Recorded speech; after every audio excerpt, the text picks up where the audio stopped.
morning. Hey, Big Daddy, how you doing? I'm doing real good, Corey. Thanks for asking, bud. Good morning, ladies and gentlemen. Welcome in. The Rob Brown Show is on your radio. It's the Fan Upstate. Happy Tuesday. Ladies and gentlemen, happy election day, or here's hoping it's happy. However, the dice may fall. Or NFL trade deadline day. There's also that. Or CFP day. There's also that. It's also the beginning of college basketball season. Wonderful start to the season. If you're a Clemson Tiger, not so much if you're a South Carolina Gamecock. We'll talk about those games coming up in a little while. We of course will have your NFL news as it begins to trickle in, but as is customary, if there's any gigantic, enormous, earth-shattering news, it's going to break at, I don't know, what do you think, about 9:56 a.m. or so? You got what you want. Don't whine. I mean, it was pretty quick after the show, for sure. Pretty quick. My fat behind was still in the chair. That's not true. You've lost a considerable amount of weight, so I wouldn't say fat. Okay, my saggy ass was not still in the I'm not chair. looking either way. I'm just assuming. Yesterday, we got off the show. Yesterday, I packed up, walked over to the Fortress of Nerditude. I set down the stuff. I knew what my objectives were today. I went to the restroom, as is the post-game ritual of Rob Brown of the Rob Brown Show. And as I was standing in the restroom, I get my little phone ping, ding, and I went, goodness gracious, oh my, what could it be? Because I got a tweet. Now, I only have tweet alarms set up for certain people. When certain people tweet, I get what we in the business refer to as a push notification. That's when your phone says, hey, here's this thing we think you should be aware of. Which, by the way, you can turn them on by going to thefanupstate.com and joining up there.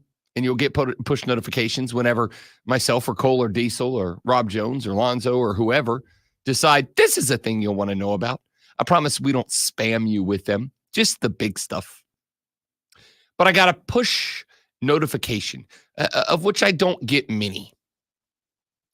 And I get done, and I wash my hands because I'm an adult. And I walk back to the office, and I sit down, and I pull the Google Pixel out of the jeans pocket, and I open it up, and it says, you have a tweet from Adam Schefter. And I said, oh, okay. Now, if you follow Adam Schefter on Twitter, you know that Adam Schefter sometimes just sends out, just stuff. I mean, news, but just stuff. Oh, so-and-so has elected to pick up the fourth-year option of this player who you don't know that they played there. Whatever, just regular stuff. Not this one. Not at 9:56 a.m. yesterday. What I got was a notification. That finally the New Orleans Saints had parted ways with head coach Dennis Allen. Yes! Yes! Yes! Yes! Those combined are just really, it's just, oh. I've said it before and I say it again. I usually, not always, but usually I do not gloat over people losing their jobs. Dennis Allen made a lot of money to be bad at his job. The story goes, according to those who told it yesterday that the loss to the Carolina Panthers was just unacceptable. And that Gail Benson, the owner of the New Orleans Saints, actually stepped in to make the call. Now, I'm a Saints fan. Have been my whole life. Any of you who have followed this show for any length of time, I assume, are aware of that fact. One of the narratives that has been ongoing for a couple of years, and I believe I've brought it up on this show in this station in the past. One of the narratives that has been ongoing is that Gail Benson is largely an absentee owner. She is somebody who owns the team because when her husband, Tom Benson, the original owner of the team, passed away some number of years ago, Saints fans everywhere assumed that his daughter, Rita LeBlanc Benson, who truly loved the team, was going to inherit the team, as his wife, Gail Benson, was not all that involved. But I will say there was a bit of interesting history there. It's a complicated relationship that we as Saints. Yes, I am making the opening segment about me. Deal with it. It's a complicated history and relationship that Saints fans have with Gail Benson, the owner of this franchise. On one hand, I don't think they would be the New Orleans Saints if it wasn't for Gail Benson. Because after Hurricane Katrina ravaged New Orleans, you will all remember a couple of decades ago at this point. After Hurricane Katrina ravaged New Orleans, the Superdome was largely destroyed. You, I'm sure, remember some of the pictures of it. The roof had caved in. They were having to use the floor of the Superdome as a shelter for some amount of time. It was not good. And there was fear, founded fear, that Tom Benson was going to move the New Orleans Saints out of New Orleans, where we did not know. San Antonio was on the table. Oklahoma City was on the table, along with a list. I think Salt Lake City was on the table. There was a list of 4 or 5 potential destinations for the New Orleans Saints. And Tom Benson was, and I get it, because again, I remind you all the time, owners do not own teams because they super duper love the teams. They own teams to make money. And Tom Benson was looking and saying, all right, I can move this team to San Antonio. I can move it to Oklahoma City. I can move it to Salt Lake City. I can move it wherever and probably make more money. If for no other reason, then those cities were all committed to doing whatever the hell they needed to do to acquire an NFL franchise. And expansion's not on the table. So a relocated franchise is your only option. And I will tell you that no matter how much they say they love your team, and I do think this is true of every owner of a major American sports franchise, no matter how much they say they love your team, and no matter how much they say they love your city, someone with the $1 billion+ necessary to own a professional sports franchise, they love money more than that. Okay? You don't acquire $1 billion without loving money more than you love anything else. You just can't do it. There's no billionaire who has anything but money as the number one most important thing. So Tom Benson was very invested in potentially moving this team. And for many of us, we absolutely believe that the Saints stayed in New Orleans, not because the good people of New Orleans, Louisiana, made some impassioned plea and were able to melt the icy heart of Tom Benson to get him to stay.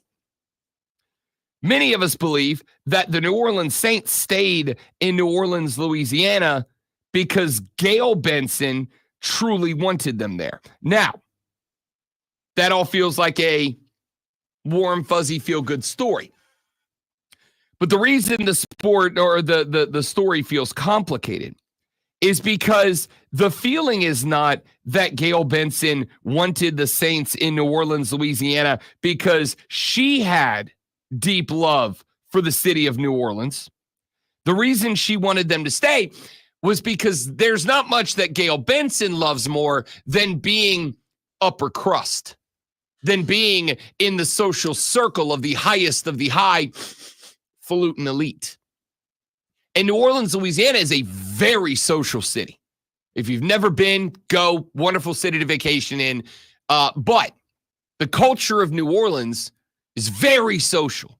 It is, and this is why I've said for years, my favorite city in America, always will be.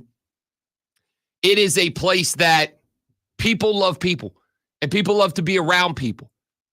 Drive through any neighborhood in New Orleans, Louisiana, any night, there's probably a block party or a street party you're going to drive by. People love people and being around people in that city. It is woven into the fabric of the culture of New Orleans, Louisiana. And Gayle Benson's a part of that. Gayle Benson loves being in the Mardi Gras societies, in the we call them crews, KREWS. They're social clubs that are the ones that are responsible for these Mardi Gras parades. I mean, listen, when you think New Orleans, you think Mardi Gras, you think beads, you think parades, right? Well, it's the crews, the social crews, the social clubs that put these things on. And Gayle loves being associated with those. She loves being seen out and about at the expansive restaurants, et cetera, et cetera. And the belief that many of us hold is that the reason Gayle Benson pushed Tom Benson to stay in New Orleans, Louisiana, was so that she could not only stay involved in the upper crust social gatherings of New Orleans, Louisiana, but that if she got credited with keeping the Saints in New Orleans, that she'd be viewed as a hero in the city. Not only would she be able to stay in all those social and pleasure clubs, as they are called, but whenever she showed up, people would just laud her. They would fall over for her because you saved our New Orleans Saints. Thank you, Gayle. And that may or may not be true. I tend to believe that it is. Just based on her actions since Tom Benson passed and she became the sole owner of this team. Now,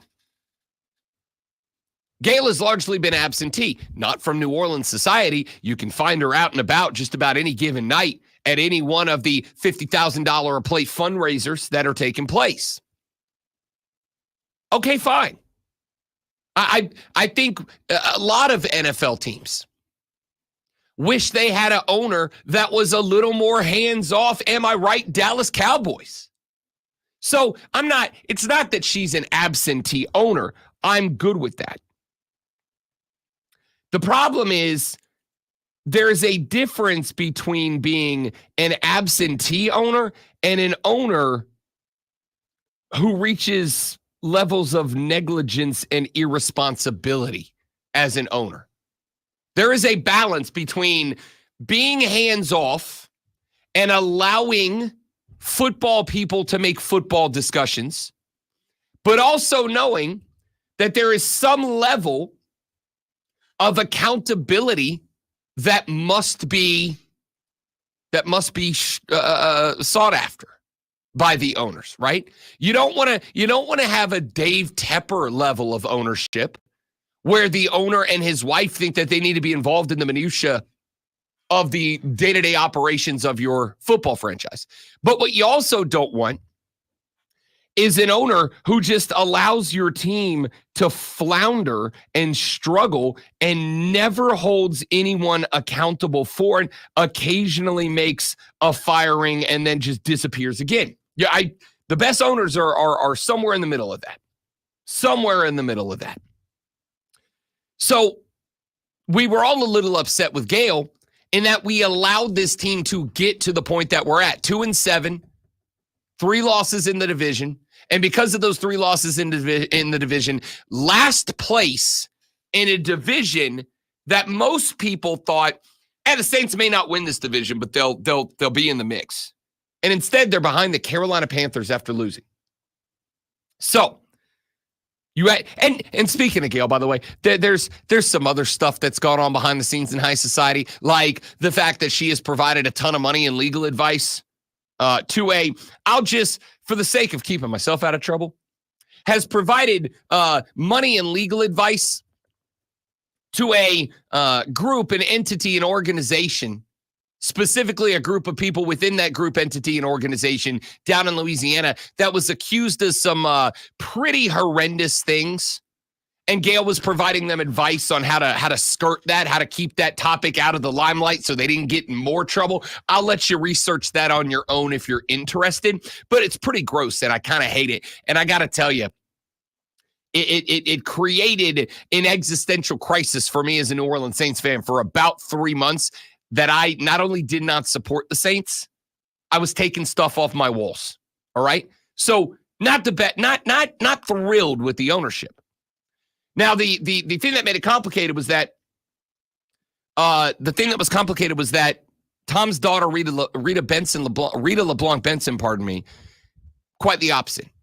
Hands-on, invested, not overbearing, loves the team, loves the city, and made it very clear. And the belief was that the team was going to go to her when Tom died, and it didn't, because Gail stepped in, went into court, got what a lot of people down in New Orleans believe was a very favorable decision from a judge. And a lot of people feel like there may have been some wink, wink, nudge, nudges that ended up with that ruling and that decision. Fine, whatever.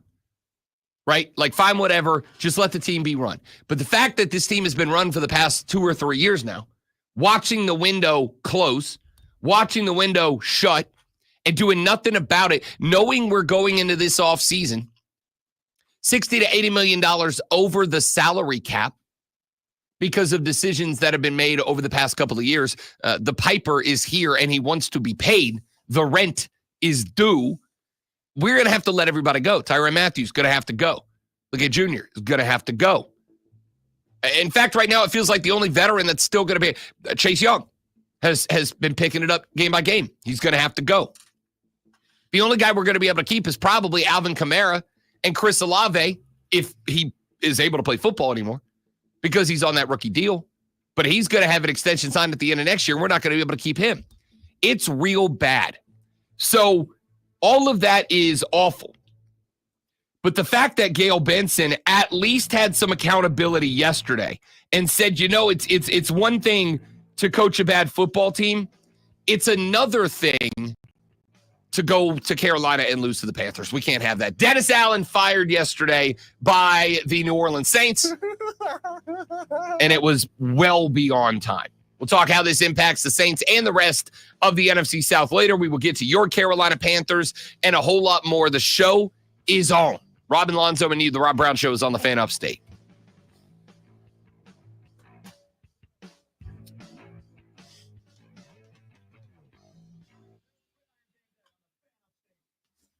Keegan coming up in here with a Reba McEntire liner out of the gate. I love it. She's a survivor. Yeah, about 3 people got it. Reba McEntire, one of the most famous women on the planet. About Earth. 3 people got the reference. You and Keegan and one other person who just doesn't, like to be on the screen present. Who loves the kids and never stops. In the eye of the tiger, I'm a survivor. A 600-foot light tunnel, a gigantic Christmas tree, a huge. Oh my gosh, I didn't tell Bob about this. Like, it's a whole blast. We go every year and it's open 7 days a week. The Upstate Holiday Light Show, opening Thanksgiving Day at District Park at the intersection of 123 and 153. Visit upstatelights.com. It's the last blast blowout sale for the Upstate Golf Cart. For a limited time, grab yours for just $25 and get access to 7 career courses in the Upstate. Grab your foursome and hit the courses with the Upstate Golf Cart. $25 for a That's harsh, Joe. I mean, dude. Aikman said at the end of the game, and I was laughing at it. He got on the mic with SVP for the post game. And he says, this team doesn't look dominant. They look very beatable. And yet, no one can beat them. I don't understand it. Scott was like, yeah, it's weird that they just find ways to do this. I'm going to say this. All while losing players and elevating other players. I swear to you, if they don't start calling false start on your damn left tackle, I'm going to lose my mind. Every snap he jumps. Every snap. Don't make me put my headphones back on. Every Stop- snap. stop Am I yelling. wrong? No, stop yelling. No, it's not every snap. It's every pass snap. He does do it quite often. Sponsored by Indeed.com. Who might question destiny? I can't. You know, Oh, destiny. I can't. It has been foretold by the stars. They're going to lose eventually. Just not last night.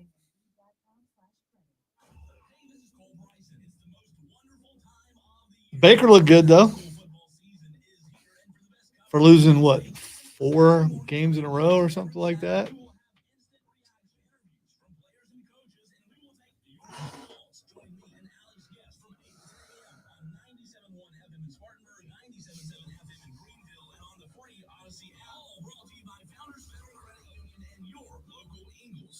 Uh-huh. Oh, they all get all the breaks. No, it's just like, whatever, dude.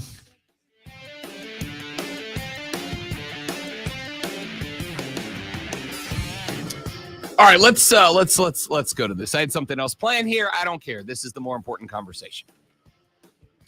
30-24 overtime game. Kansas City Chiefs moved to 8-0, undefeated on the season after they knock off Tampa Bay, Kerr, Mayfield, and the Buccaneers last night. Are there any of those Miami guys still alive? Yeah, but not as many as there were. Didn't Mercury Morris just pass away like a few weeks ago? I'm just curious because, I mean, you know. Can I? You ready for the hot take?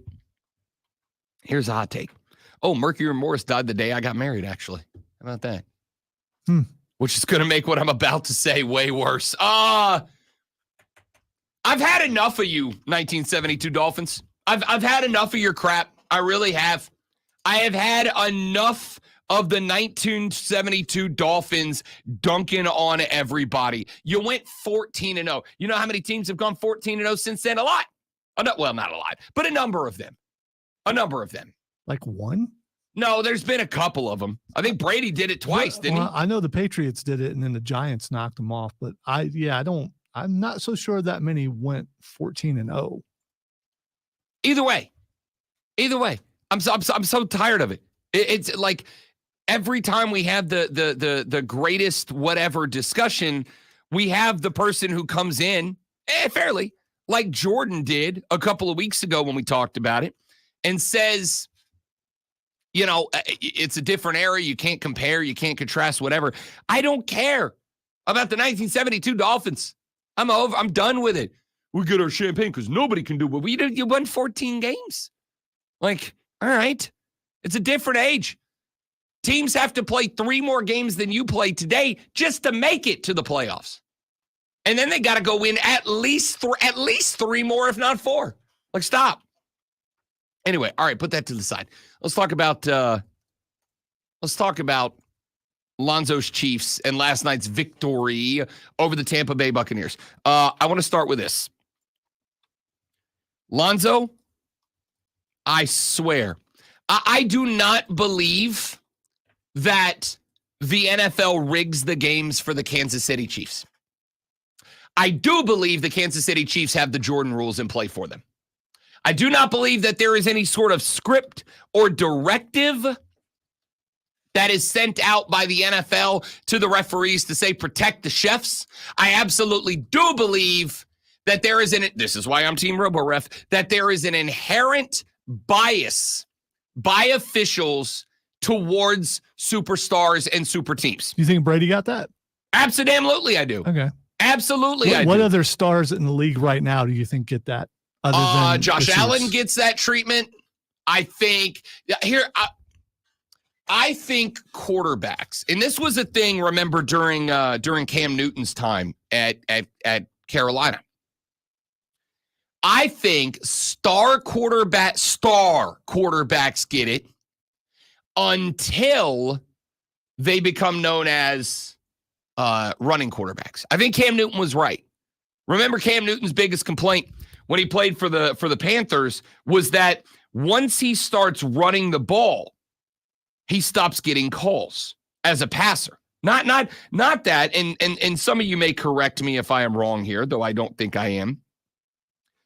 I don't think Cam Newton ever complained that he was getting too hard when he was a runner. I think Cam Newton's complaint was, because I can run better than most quarterbacks, when I stand in the pocket and I get hit in ways that other quarterbacks get hit and the hankies come out immediately, I don't get those calls like they do.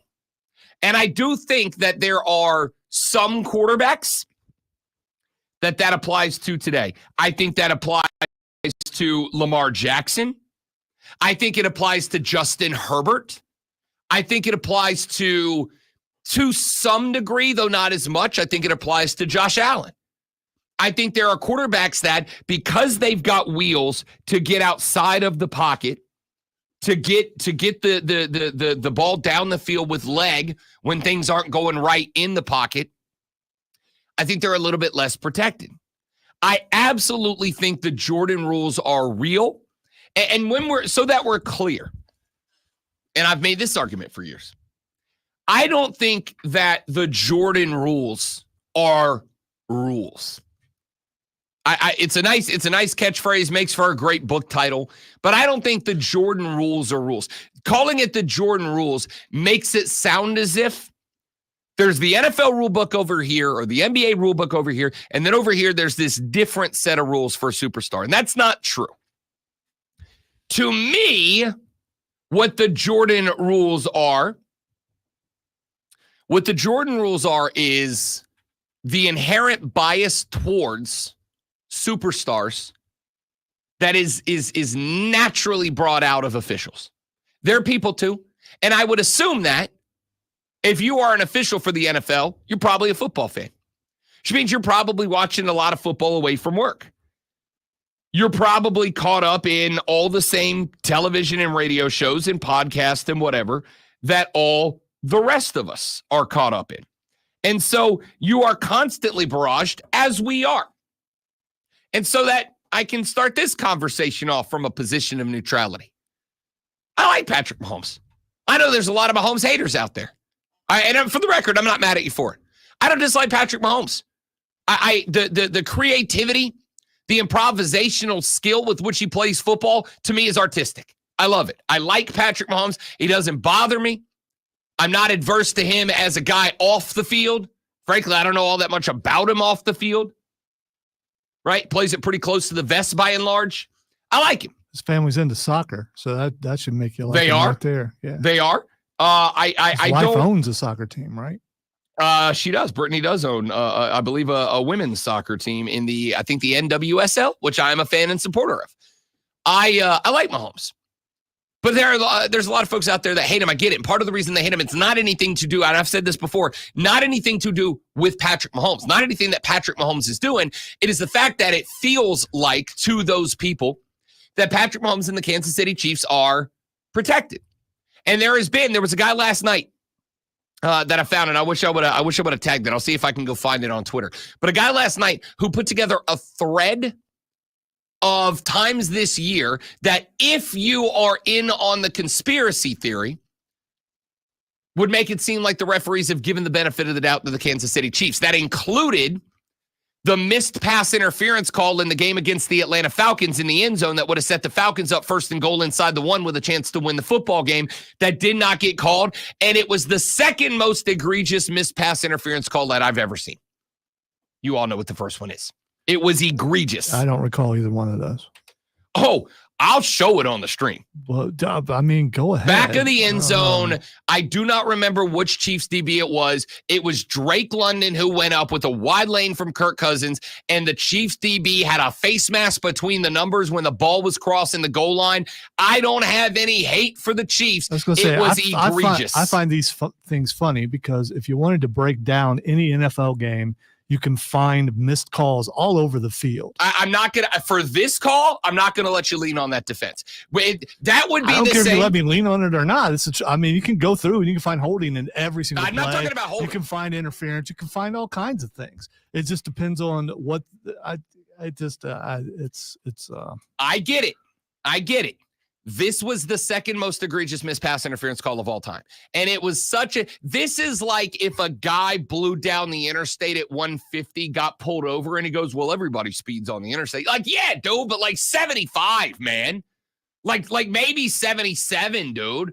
Yeah, we all do it. But like, there's a difference between doing 75 and a 70 and doing a $150 and a 70. There's a difference. It was egregious.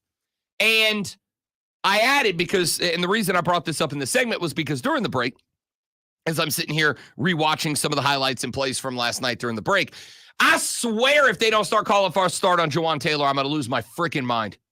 This man jumps early every time the Chiefs throw the ball. I mean, every time the Chiefs throw the ball, Jawaan Taylor has got the right leg kicked in back before the ball is snapped. It's beyond frustrating at this point because in game one, week one of this year, they called it on him like 6 times. Yeah, that's why I disagree with you to a point, because it's a point of emphasis this year, and there's no way they would let such a thing go over and over and over again. I'm going to say this lovingly. I'm surprised that you aren't using that, whatever cam you call it, the 33, 32, I don't know what it's called. All anyway, 22 cam. Yeah, that My cam. favorite cam of and all. going down and breaking down and finding an angle where you could see the ball and his leg moving at the same time. Dog, I And don't need to. It was on the regular ass broadcast last night. Okay, listen, your human eye cannot catch Oh, the fact that he's in unison with the movement He's of the ball. not, though. That's the Yeah. point. Yeah, listen. Bro, I can't tell. I rewound it last night. See, and there it is. Here's what you're doing to yourself, Great One. You're doing something negative to yourself here, and I'm here to make your life better. What you're doing by not acknowledging the glaringly obvious is, and this is something I have avoided. This is why I've told you guys I am more critical of my own team than anybody else's. Because if you are watching that game last night and you do not see Jawaan Taylor repeatedly kicking before the ball is snapped, and you come in here and say, oh, he's in unison, then what you're telling me is your red glasses are more important to you than the integrity of the game of football. And that's fine. That's what being a fan is. And Okay. you've acknowledged many times you're a fan first. Okay, I don't find anything that you say negative, because we decided that I might as well embrace the heel. Did we not decide that? Because obviously the hate is turned towards Kansas City. I've been a fan for them a good portion of my life. I might as well embrace the heel. And if it's going to upset people, see, I might as well just go with it. I mean, And again, what you're doing now, we can go through it.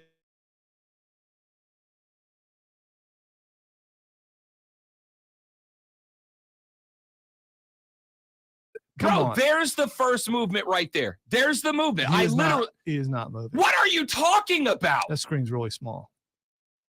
The screen is really small. And unlike you, I Then mean, put that just like you, biscuit on big screen. yeah, you Put it almost- up on the big screen. Just like you, I don't have my glasses on either. This is, I mean, I don't know if you can't see him rocking back and forth with the ball very much in place. See, if you go to play number 37 Guys, in the somebody- second quarter, Somebody on the here's where, stream. yeah, okay. Somebody on the stream Come tell on, me man. I'm not Come losing my on. mind. Somebody Come full on. screen it. You all Come see. on. Come on, this is nitpicky. This is Nitpicky. ridiculous. It This is literally the ridiculous. definition Okay. of a false start. All right. You know, I appreciate you protecting first- your boys. first of I all- hope somebody protects me with the absolute devotion that you protect the Chiefs if here. they cut a guy and get another tackle, I'm okay with it. But I'm not going to sit here and allow you to just nitpick every single play and look at here's why it's conspiracy. Here's why the Chiefs are going to win the Super Bowl, because of stuff like this. No, the NFL loves the Chiefs. I literally started the segment by saying I do not believe that the NFL puts out a directive That's to protect funny, the Kansas Wesley. City Chiefs. Wesley, that's I hilarious. don't. That is funny. And you guys will never know if I did that on purpose or not. The thought, however, is because of the way that the Chiefs are pushed, if we can use a wrestling term, they get leeway that other teams don't get. And Jawan Taylor is like illustration number one. It was this all night long and no calls for it. It's very frustrating. Hey, what's JFC mean? Oh, never mind. There it is. Never mind. I get it. Dude, come on. Teaching Lonzo internet lingo Not- one day at a time. Not teaching me anything. One day at a time. I'm wise because I'm old. OMG! BRB! The Rob Brown Show, the Fan Upstate.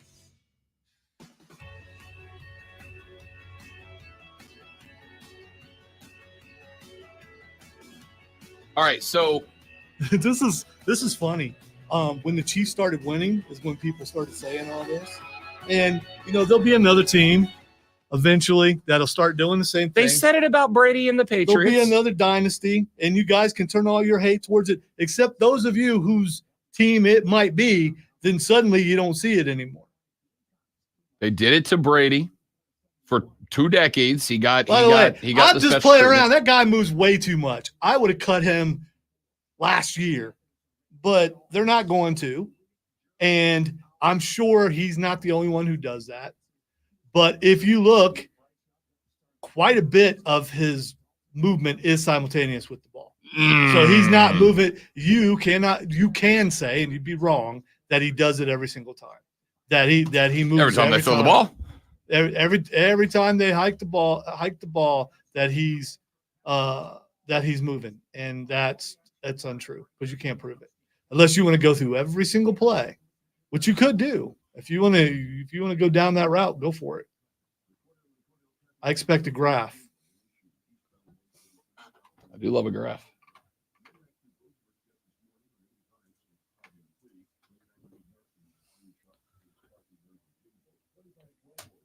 Mm-hmm.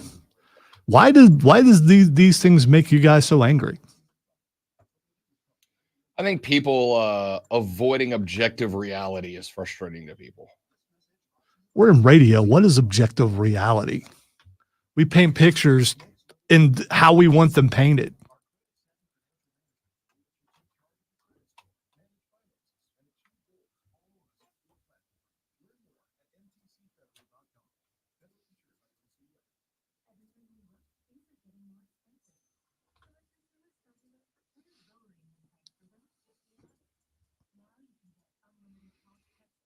Wonder from the outside, has Matt Eberflus lost his football team?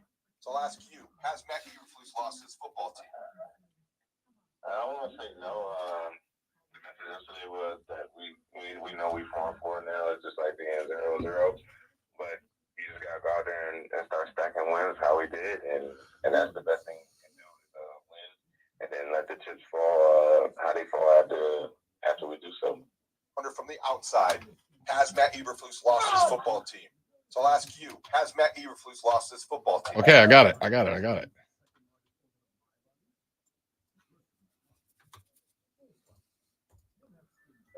fall after we do so. Wonder from the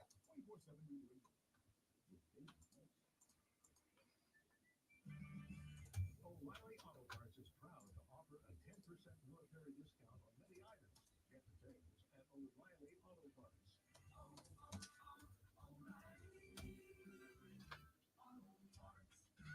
Staples has amazing deals on everything you need for the holidays, from custom holiday cards and photo gifts to laptops and gaming systems, even shipping solutions. And right now at Staples, save up to $350 on select computers. If you're only offering 11/16, unwrap huge savings at Staples. So, Michael, you can go into any game and go, okay, that team right there, I can tell they're going to get all the calls. I mean, game to game, degree to degree, yeah. If there's a team that is a bona fide moneymaker for a league, there is always. Why do you watch? Why do you watch?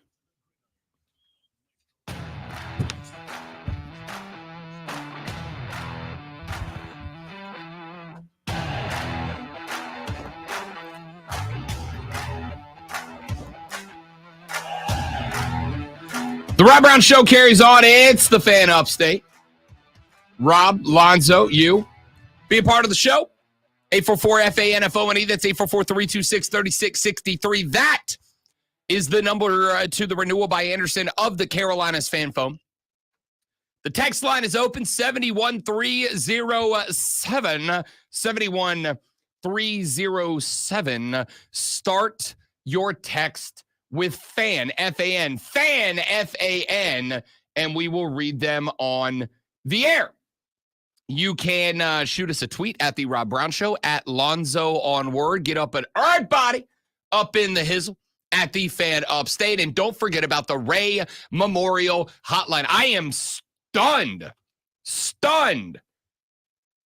at the lack of enthusiasm from the Armada about the Ray Memorial Hotline. I went out of my way to build this thing for you.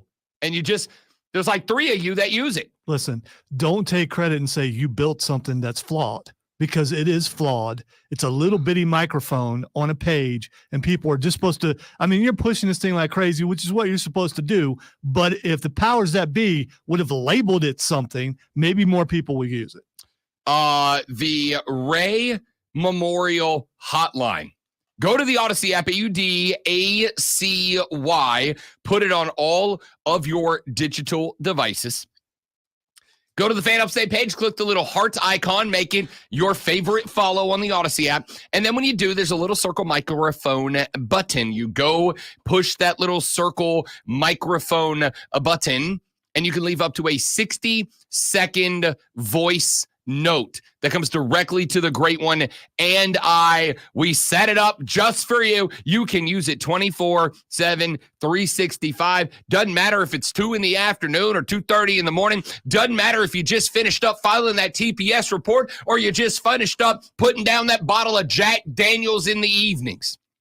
It is open for you whenever the hell you want to push record. Go to the Odyssey app, AUDACY, click the record button on the Fan Upstate page, and drop that voice note on the Ray Memorial Hotline. All right. I'm going to get away from the Chiefs thing here for a minute because it didn't go how I thought it was going to go. So instead, let's talk about this for just a minute. Yesterday, we were talking about the win by the South Carolina Gamecocks over the Texas A&M Aggies, taking down the number 10 team in the country right there at Willie B in Columbia, South Carolina.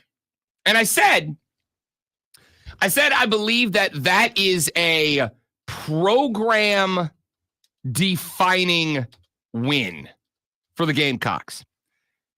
But I want to be clear about that. It was a fantastic win on the football field. That's not the win that I think is program defining. I do think it is program defining from the standpoint of, okay, there's a team that figured out how to finish. There's a team that absolutely could have allowed the Aggies to come back out, be more physical, change the direction of the game in the second half. Instead, you came out, you pushed them around, you outscored them 24-0 down the stretch, and you put them to bed and sent them back to College Station with that fat L, dude. That's a huge win. Here's what I mean by a program-defining win. Yes, you learned some lessons about Shane Beamer's team. I think it showed that Shane Beamer's team has learned some lessons about Shane Beamer's team. But what I said was the Gamecocks had an opportunity on Saturday night. The eyes of the nation were upon you all the livelong day. And you turned out and you showed up. And I'm not just talking about the football team. If you weren't here yesterday, I told you that the wife, who is a Gamecock, the wife and I built a fire pit in our backyard. And so on Saturday night, we sat outside in the newly finished fire pit. We watched that game on the big TV out in the backyard next to a nice little campfire. It was lovely. And what I said, if you missed it yesterday, was I was entertained. And I was entertained because there were no commercial breaks in the feed that was on YouTube TV. I don't know if any of you guys had this same experience. I don't know if you had the same, if you got lucky like I did. The stream that was on YouTube TV that the wife and I were watching, there was no commercials there. And it was incredible. It was incredible. So we're watching the game, and whenever there was a commercial break, or what would have been commercial break, they go with the camera up on top of the lights that looks down, shows you the whole stadium. And it's like every time that they would show that during commercial breaks, you could see Williams-Brice Stadium was a friggin' party, dude. Every time they backed that camera out, the lights would go off and the red and black start flashing.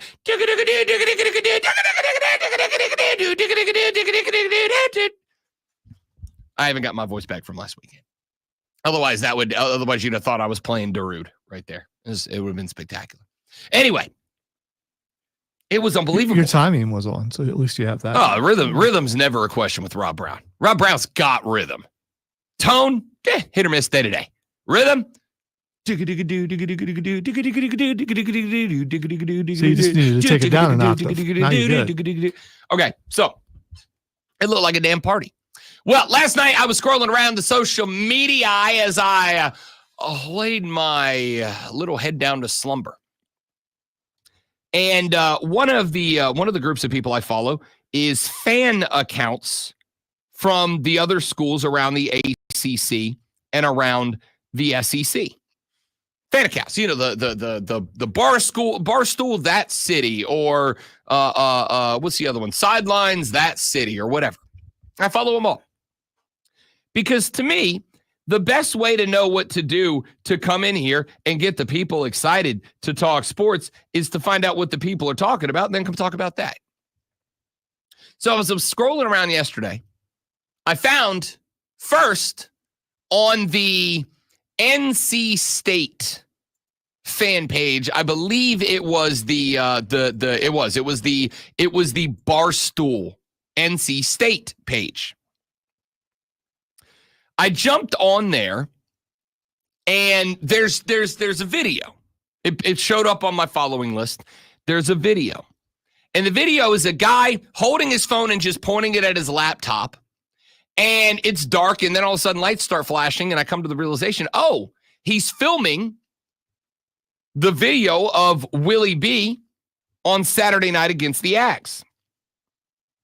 And the tweet that is up from the Barstool Pack account, the Barstool account for NC State University, it's a video. Willie B's black. It's got the pulsating lights, sandstorms playing in the background. You can hear it.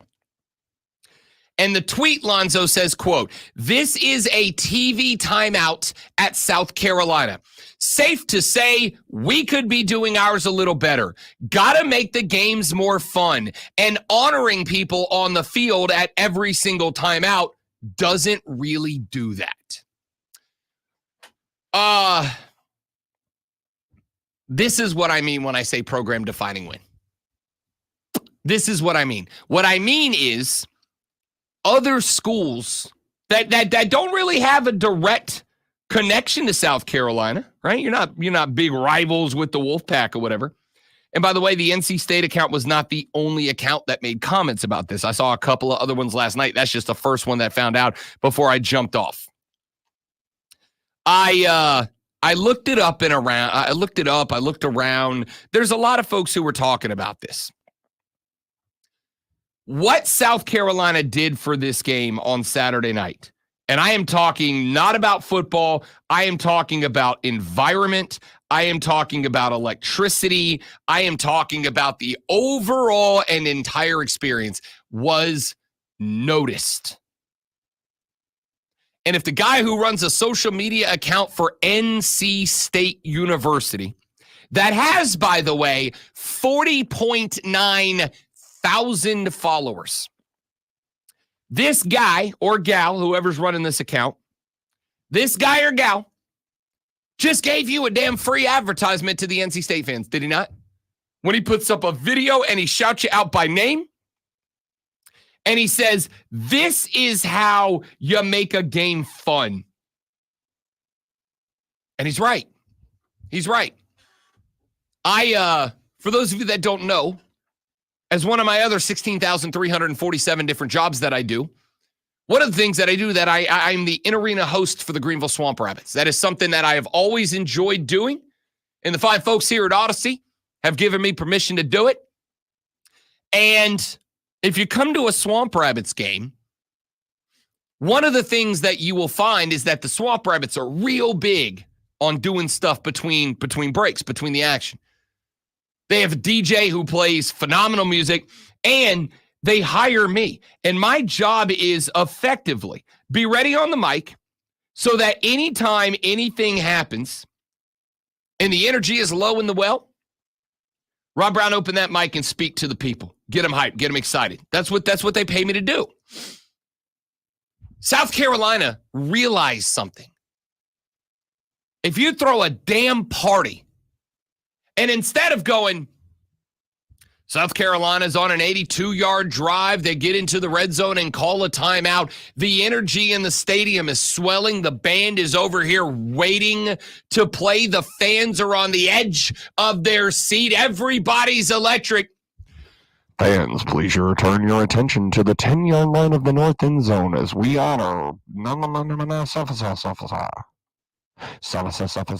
is here to accept the check on behalf of whatever organization he represents. I'm sorry. I'm sure it's for a wonderful cause. I'm sure it's for a great reason.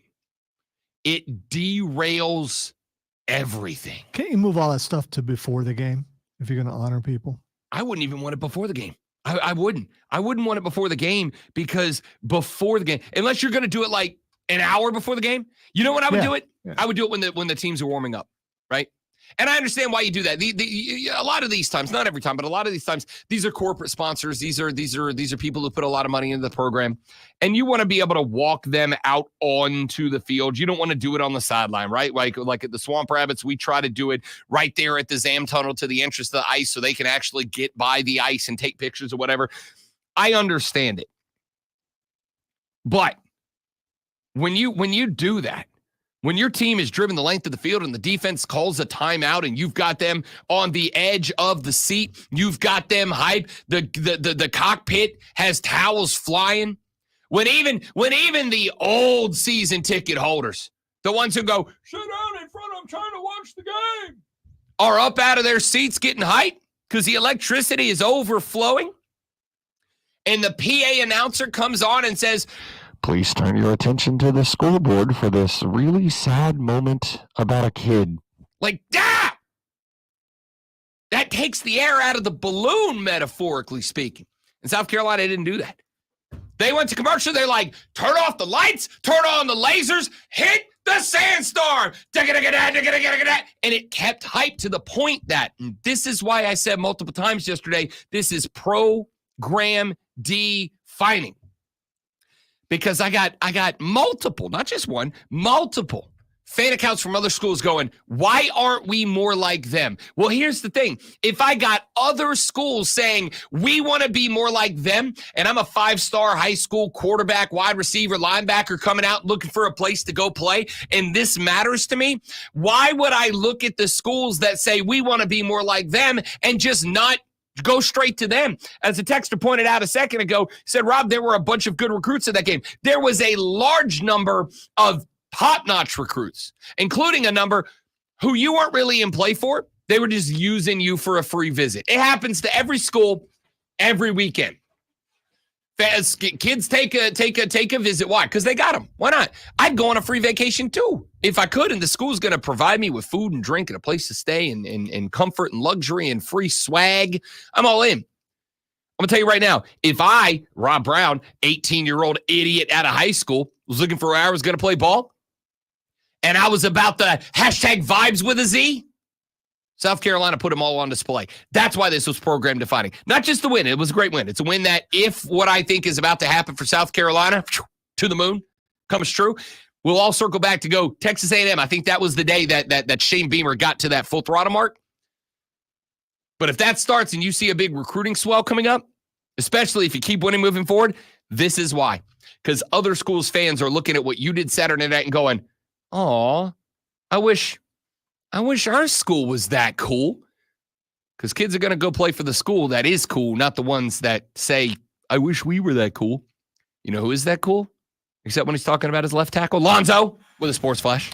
Speaking of left tackle, the Kansas City Chiefs remain undefeated after a 30-24 win over Tampa Bay in overtime last night. The 8-0 Chiefs were led by Patrick Mahomes, 3 touchdown passes and 291 passing yards, 10 of which went to Travis Kelce. Nuke Hopkins ended the night with 86 receiving yards and 2 touchdowns, while Kareem Hunt ran for 106 yards and a score. Tampa quarterback Baker Mayfield threw for 200 yards and 2 scores in the loss. Clemson Tigers opened their college basketball season last night with a 91-64 win over Charleston Southern. Clemson was led by starter Chase Hunter and reserve Miles Foster, who each netted 17, and Victor Locken, who put down a dozen. The Tigers shot 52% from 4 and turned the ball over only 7 times. Tune in Friday at 7 as Furman Paladins take on the Belmont Bruins on hardcourt action. It's Furman versus Belmont right here on your home for Paladins basketball.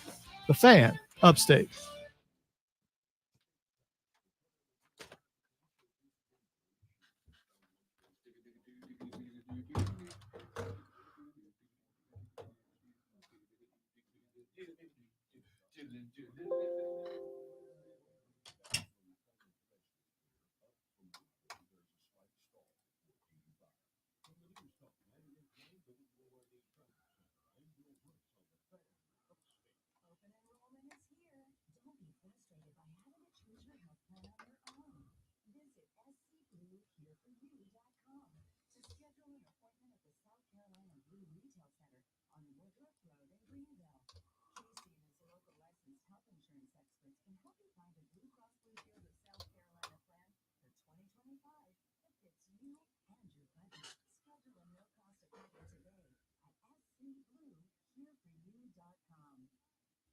Attention Rebel fans, are you ready to experience MVP treatment in banking?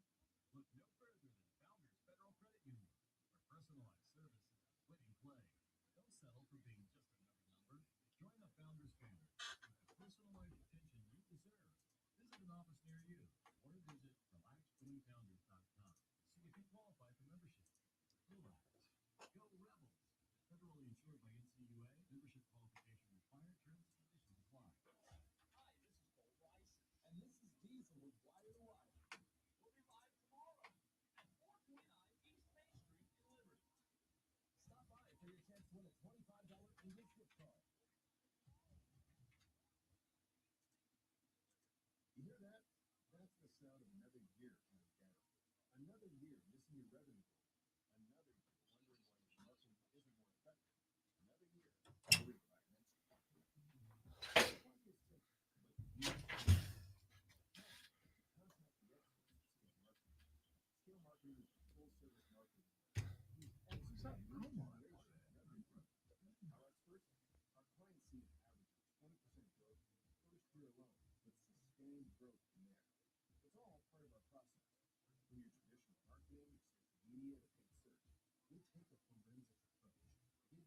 To find the root problem in your marketing strategy, then to fix it fast. Scale marketing. We can't stop the clock, but we can change how we do it. Find out how you can make your marketing budget work harder and drive more revenue. Contact us at scalemarketing.com. That's scalemarketing.com.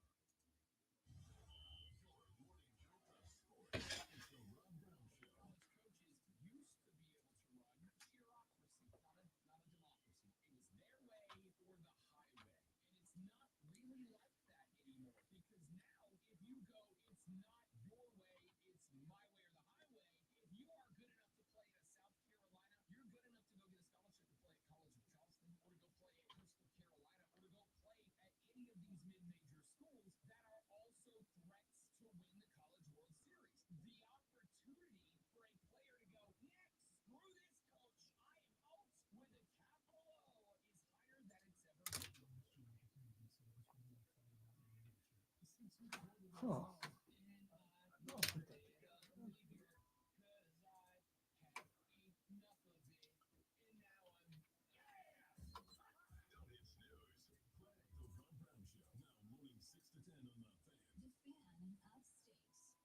From the Angels Market Studio, the best sports talk, breaking news, sharp opinions. This is The Fan.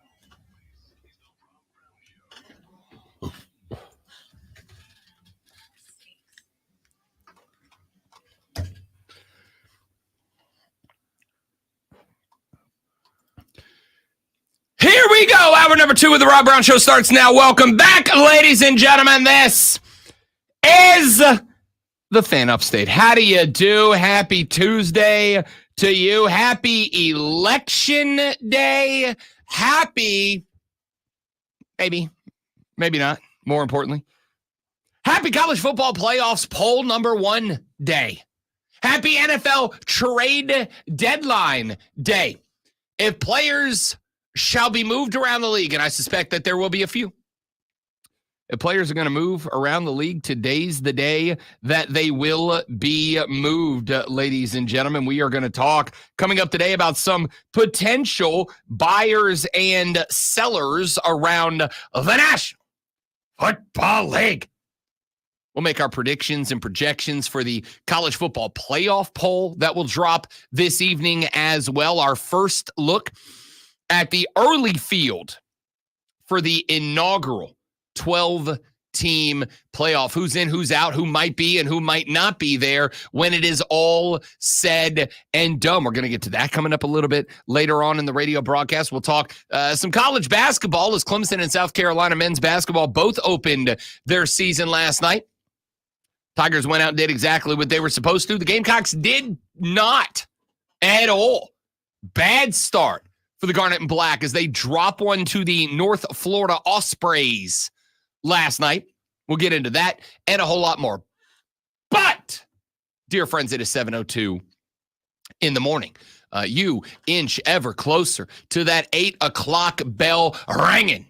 You inch ever closer to having to open that email inbox for the first time on a Tuesday a.m. You inch ever closer to that first break of the day. That break of the day where you're going to walk down the hallway, down to the break room. You're going to take that big styrofoam cup. You're going to fill it up with water, and you're going to use that as your excuse to start talking sports with Frank from accounting.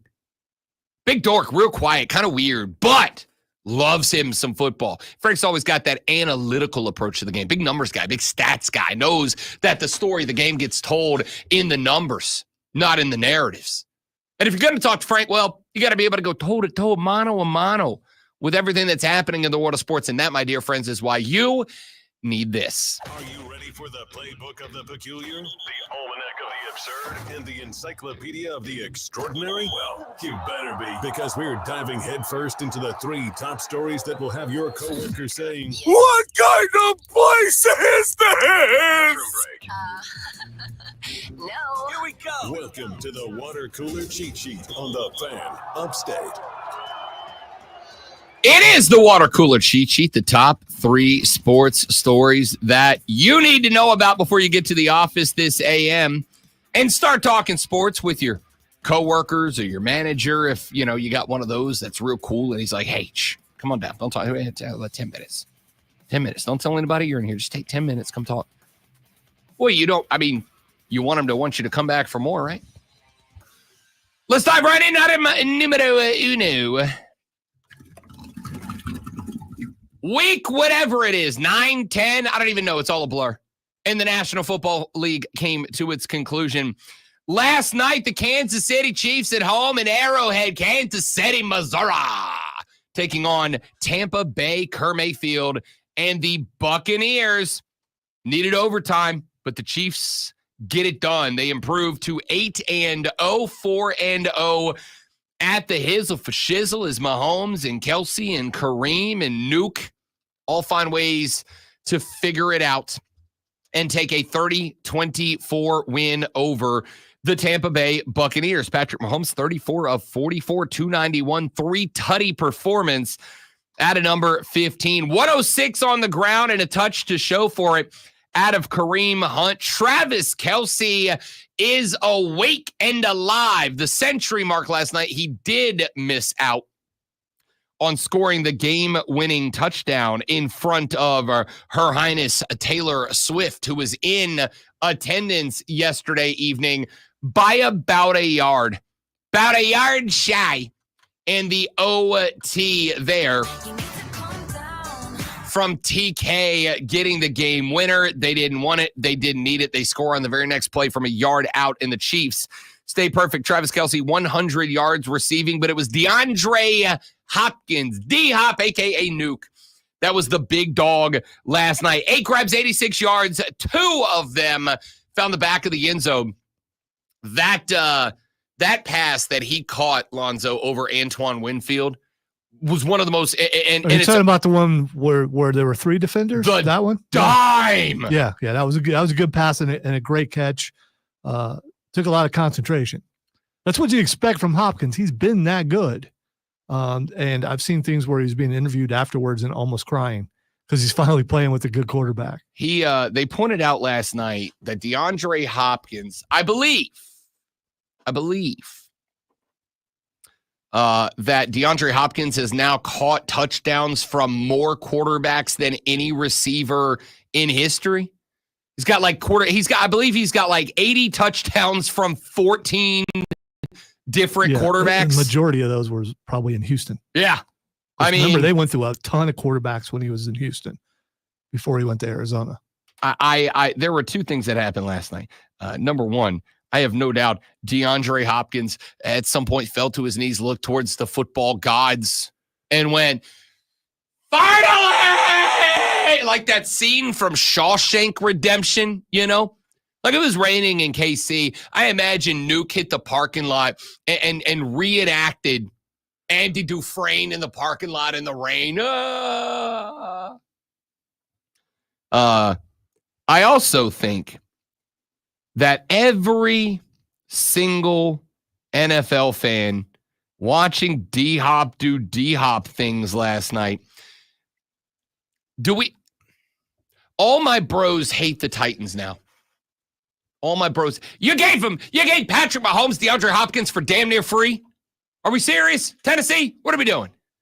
D-Hop shows the value last night, 86 yards, 2 touchdowns in that one. Mahomes, 291 yards passing. The Chiefs ran for $124, kept Tampa Bay to just 95 yards on the ground and 200 through the air. Baker did have 2 touchdowns last night. One went to Cade Otton. The other went to Ryan Miller, the backup tight end.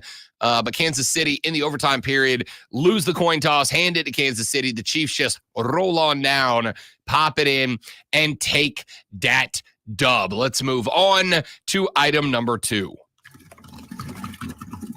The men's college basketball season is officially underway, ladies and gentlemen. And let us begin in lovely Clemson, South Carolina, where the Charleston Southern Buccaneers paid a visit to Los Tigres and walked out with a fat L. Clemson, 91-64 winners over Charleston Southern last night. You had 17 off the bench from Miles Foster. You had 17 from Chase Hunter out of the starting lineup. You got a dozen out of Victor Lakin last night. Clemson, good night from the floor.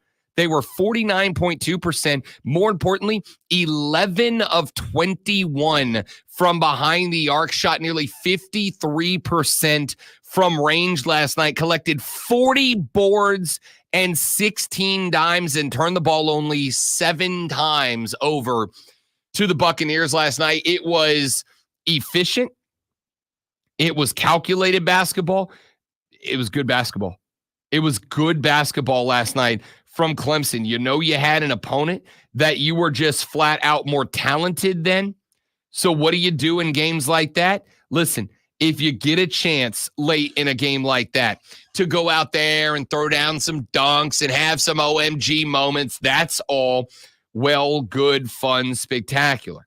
But when you are just flat out better than the other team, go out there and play efficient basketball. Go out there, play smart basketball. Go out there, take care of the basketball. Go out there, knock down your shots. Go out there, run your sets. Go out there, win the game. It's exactly what Clemson did last night. We're going to keep an eye on this team as we move forward. Over in Columbia, South Carolina, not so fortunate were the Gamecocks. They are 0-1 with a loss to the North Florida Ospreys. 3 starters in double digits last night for the Birds. Clemson did have 3 starters as well. A dozen from Thomas, a dozen from Davis, 17 from vet Colin Murray Boyles, who was expected to be a piece. A piece this year for the South Carolina Gamecocks. But it's a real simple look. You had more turnovers than they did. They out-rebounded you last night. They had more steals than you last night. They shot better from beyond the arc, 10 out of 29 from behind the arc. The Gamecocks 5 of 16 from behind the arc. In fact, really the only numbers that you can say were better for South Carolina. You had 15 assists to their 10. And you shot 46.4% from the floor to their 42%. The problem is the Gamecocks lifted 56 field goals. The Ospreys got up 69. They shot 42%. You shot 46.4% from the floor. But the quantity as well. If you keep this North Florida team to closer to like a 36-37% percentage from the floor, you probably win this game. But, and this is something that I do not expect will be, but you better damn sure hope is not a hallmark of this team. You got out-hustled. You got outworked last night. That's it. That's it. I went back. I watched a little bit of it last night while we were wrapping up the evening. You got out-hustled. You got shoved around. You got outplayed. I mean, that's it. I was watching the post-game presser on social media last night, and Colin Murray Boyles, they were like, yo, what the hell, dog? And he said, look, man, the coaches have pointed out to us, we played lackadaisical defense. We played non-aggressive offense. We got outworked. We got outplayed. Question mark is, how much damage does this do? How much damage does it do long-term? How much damage does it do to you if you end up being on the bubble again this year? How much damage does it to you mentally to drop this L this early?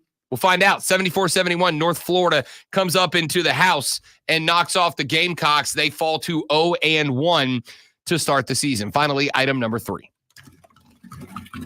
Hot stove season in the landscape of Major League Baseball. I am going to go ahead and tell you that MLB free agency moves, trades, and signings are going to be a water cooler cheat sheet item more often than they are not. Got a text a few minutes ago that said, Rob, can't tell you how much we don't care about baseball and hockey. Well, bad news for you. Bad news for you, because this is the second most exciting time to be a baseball fan. Why? Because after the Dodgers won the World Series, ladies and gentlemen, we're all undefeated. Everybody's got the inside track to the 2025 World Series, and what you do today will determine who is likely going to be there next year. A lot of news coming out yesterday. We will start with Garrett Cole. Told you at the end of last week that he had declined to pick up his option to stay with the New York Yankees. And that triggered a clause in the contract that would have allowed the New York Yankees to keep Garrett Cole on a 1-year deal with a raise of about $36 million. Well, the Yankees had until Sunday night to enact that clause. They did not do so. And a lot of Yankee fans were like, oh, no news is bad news, but Yankees fans, take a breath, because Garrett Cole looked around the landscape and said, who's got it better than us? Nobody. I'm staying with the Bronx Bombers. Garrett Cole decides to stay with the New York Yankees, and to do so on the original contract. The Yankees played hardball with the guy who was likely the best pitcher in the American League for the past couple of years, and it is Garrett Cole who blinks first. He stays with the New York Yankees. Clayton Kershaw is officially a free agent. He gets his rang with the LA Dodgers, but decided not to return to the team, declined his $10 million player option, electing to become a free agent, was listed as one yesterday. Still expected to re-sign with the Dodgers, the only team he has played for during his 17-year career, but likely at a much reduced schedule after he played very limited games this year. Rangers all-star pitcher Nathan Eovaldi has elected to become a free agent as well, declined a vested $20 million player option for next season with the Rangers. He will get a $2 million buyout from the option earned by throwing more than 300 innings over his 2 years with the Rangers after joining them in free agency. He was the winningest pitcher during their World Series clinching game at Arizona back in 2023.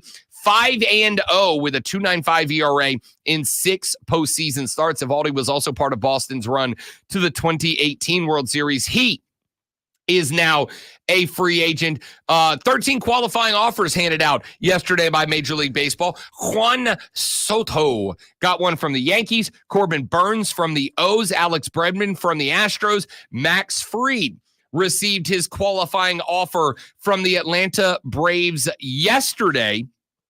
And this is interesting.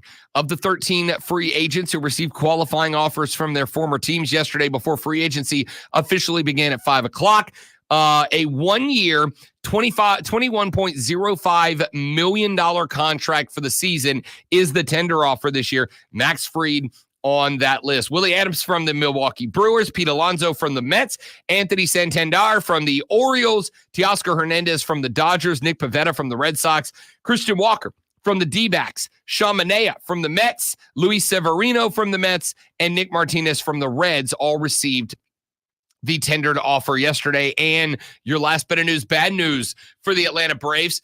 Maybe even more important to get Max Fried back into the rotation if it is even possible for next year. Joe Jimenez, who was expected to be Atlanta's numero uno reliever next year, may not be available at all next year. Had knee surgery yesterday, and a timeline for return was established of 8 to 12 months after the operation. Jimenez was expected to open as one of Atlanta's top setup men. The 29-year-old had a 2.62 ERA with 3 saves last year. The surgery comes about a year after the Braves re-signed Jimenez to a $26 million 3-year contract after trading a couple of minor leaguers over to Detroit to pick him up before the 2023 season, gave him a new deal, and now reliever number 1 for the Atlanta Braves out for at least the majority of next year, potentially the entire season. We will find out what impact that may or may not have for the Atlanta Braves. All right, coming up on the show, you know what we haven't done in a while? You know what we haven't handed out in a while? You know what hardware we have not distributed? That is not real. Awards. We need to hand out a few, and we'll do that coming up on the Rob Brown Show on the Fan Upstate. Right. All right, guys, quick live, and we're coming back. Stay right there for me, please, and thank you.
It's been a couple of weeks, and that's entirely on me and my bad. But there's an old tradition that we like to undertake on Tuesdays, and that tradition is handing out the That is not real. awards of the week to those who had outstanding performances. It's been like a year because it seems Yeah, we like did one at like week 2 this year, and then it just hit the skids. Entirely my fault.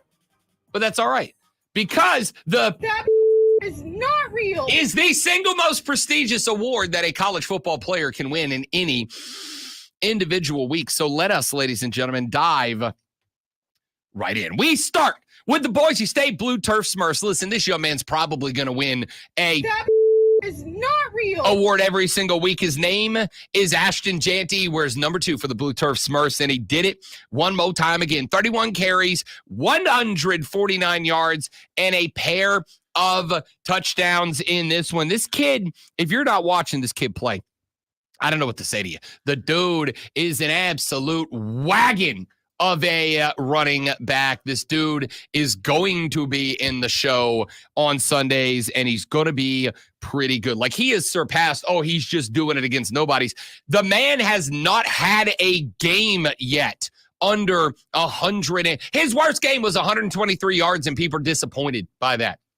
Ashton Jeanty. That is not real. Let's go out to the Atlantic Coast Conference. Bad beat if you took the Duke Blue Devils plus 21.5, as I did, because they lost by 22, 53-31. Miami turned it on 21 points in the fourth quarter, and they outlast Malik Murphy and the Duke Blue Devils. The Dukies gave it everything they had, and it looked like they had Miami whoosh, whoosh, on the ropes there for just a minute, but it is not the Blue Devils that walk out of there. Instead, it is Cam Ward, 25 of 41, 400 yards, 5 touchdowns, and a pick. In this one is Miami. Survives. They moved to 9-0. They didn't need the refs' help in this one because they had Cam Ward. That is not real. Yes, indeed. Let's move on to the Tennessee Volunteers. They outlast the Kentucky Wildcats. The Kentucky Wildcats, remember that team everybody was telling you preseason, they're going to be good. They're going to be good. They're going to be good. I said, maybe hold your horses just a little bit. They got a Georgia cast-off. It's starting quarterback. He's not that good. The Kentucky Wildcats aren't that good. They've given a couple of teams some games. Now, South Carolina beat the hell out of them. So did the Tennessee Volunteers, 28-18 your final. But no, it is not Nico Iamaleava that is your TMFINR award winner. No, it's Dylan Sampson, the running back, the workhorse, 27 carries, 142 yards, and a pair of touchdowns as he was able to just grind away and keep Tennessee out front of Kentucky. Kentucky jumped up early 7-0, but then they started putting the ball on the numbers of Dylan Sampson, and he carried them to the dub. Dylan Sampson. That is not real. Is not real. Indiana 47-10 over the Michigan State Spartans. Sparty jumped out to a quick 10-0 lead, but then the Hoosiers. Hoosiers? Yeah, it's pretty simple. I win.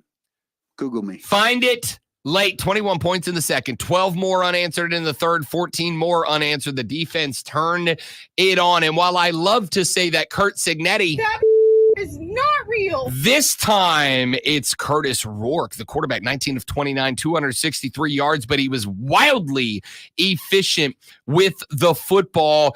8 different Hoosiers caught the rock in this one. He tossed 4 of them into the end zone. Curtis Rourke. That is not real. Keeps the Indiana Hoosiers undefeated. 48-25 SMU dunks on the Pitt Panthers. Remember, the SMU Stangs came into this game with 1 loss, 1 spot behind the Pitt Panthers. There were a lot of folks like Lonzo who thought that this team could be not just a dark horse to make the ACC title game, but a legitimate chance.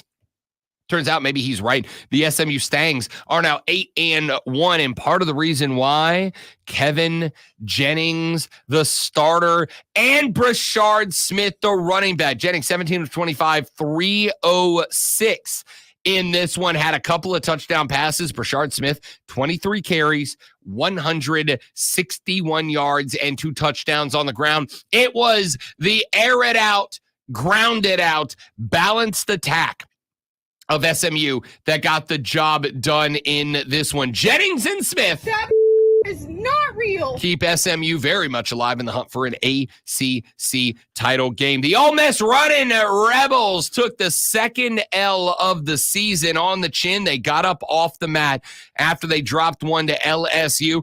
They beat Oklahoma last week, and then they trounced Arkansas 63-31. Your final in this one. This is what SEC teams are supposed to do to not SEC teams. Ole Miss did it to an SEC team. They put 28 points in the second quarter, 21 more in the third quarter. And who else are we going to give it to? Got to give it to him. Jackson Dart, 25 of 31, 515 yards and 6 touchdown passes. Listen, I'm not a big Jackson Dart guy.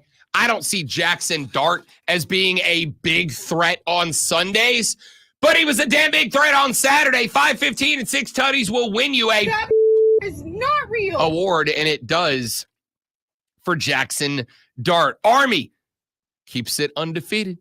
20-3 is your final in this one over Air Force. But wait a minute, Rob, I thought you said that they were a dark horse playoff threat. They are, my dear friends. Keep in mind, Army did not have their starting quarterback in this game. That's why they threw only 9 passes. It was old school West Point football. We're going to hand it off 43 times and we're going to run it down your throat. And if you want to stop us, you got to do it at the line. They couldn't do it. Kanye Udoh, 158 yards and a pair of touchdowns on the ground for Army. He did it on 22 carries. That means he averaged 7.2 yards per carry and found pay dirt twice. Kanye Udoh. That is not real. North Carolina, come on and raise up the Tar Heels. Go down to Tallahassee, Florida, and walk out with Mac Brown's first ever victory over the Florida State Seminoles. Florida State falls to 1-8.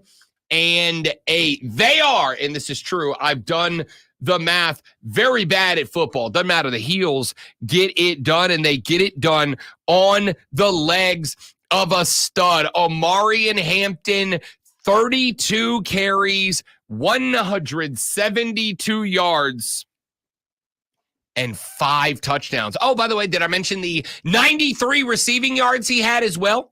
172 and 4 tutties on the ground, 93 and 1 tutty through the air. That is a, count them up, 1, 2, 3, 4, 5 touchdown day. Omarion Hampton is... That is not real. Not real. He is a dog. He is a dog. If you're not watching Omarion Hampton, might be the second best running back in football behind Ashton Jeanty. And ladies and gentlemen, how in the world do we not end it up in Columbia, South Carolina?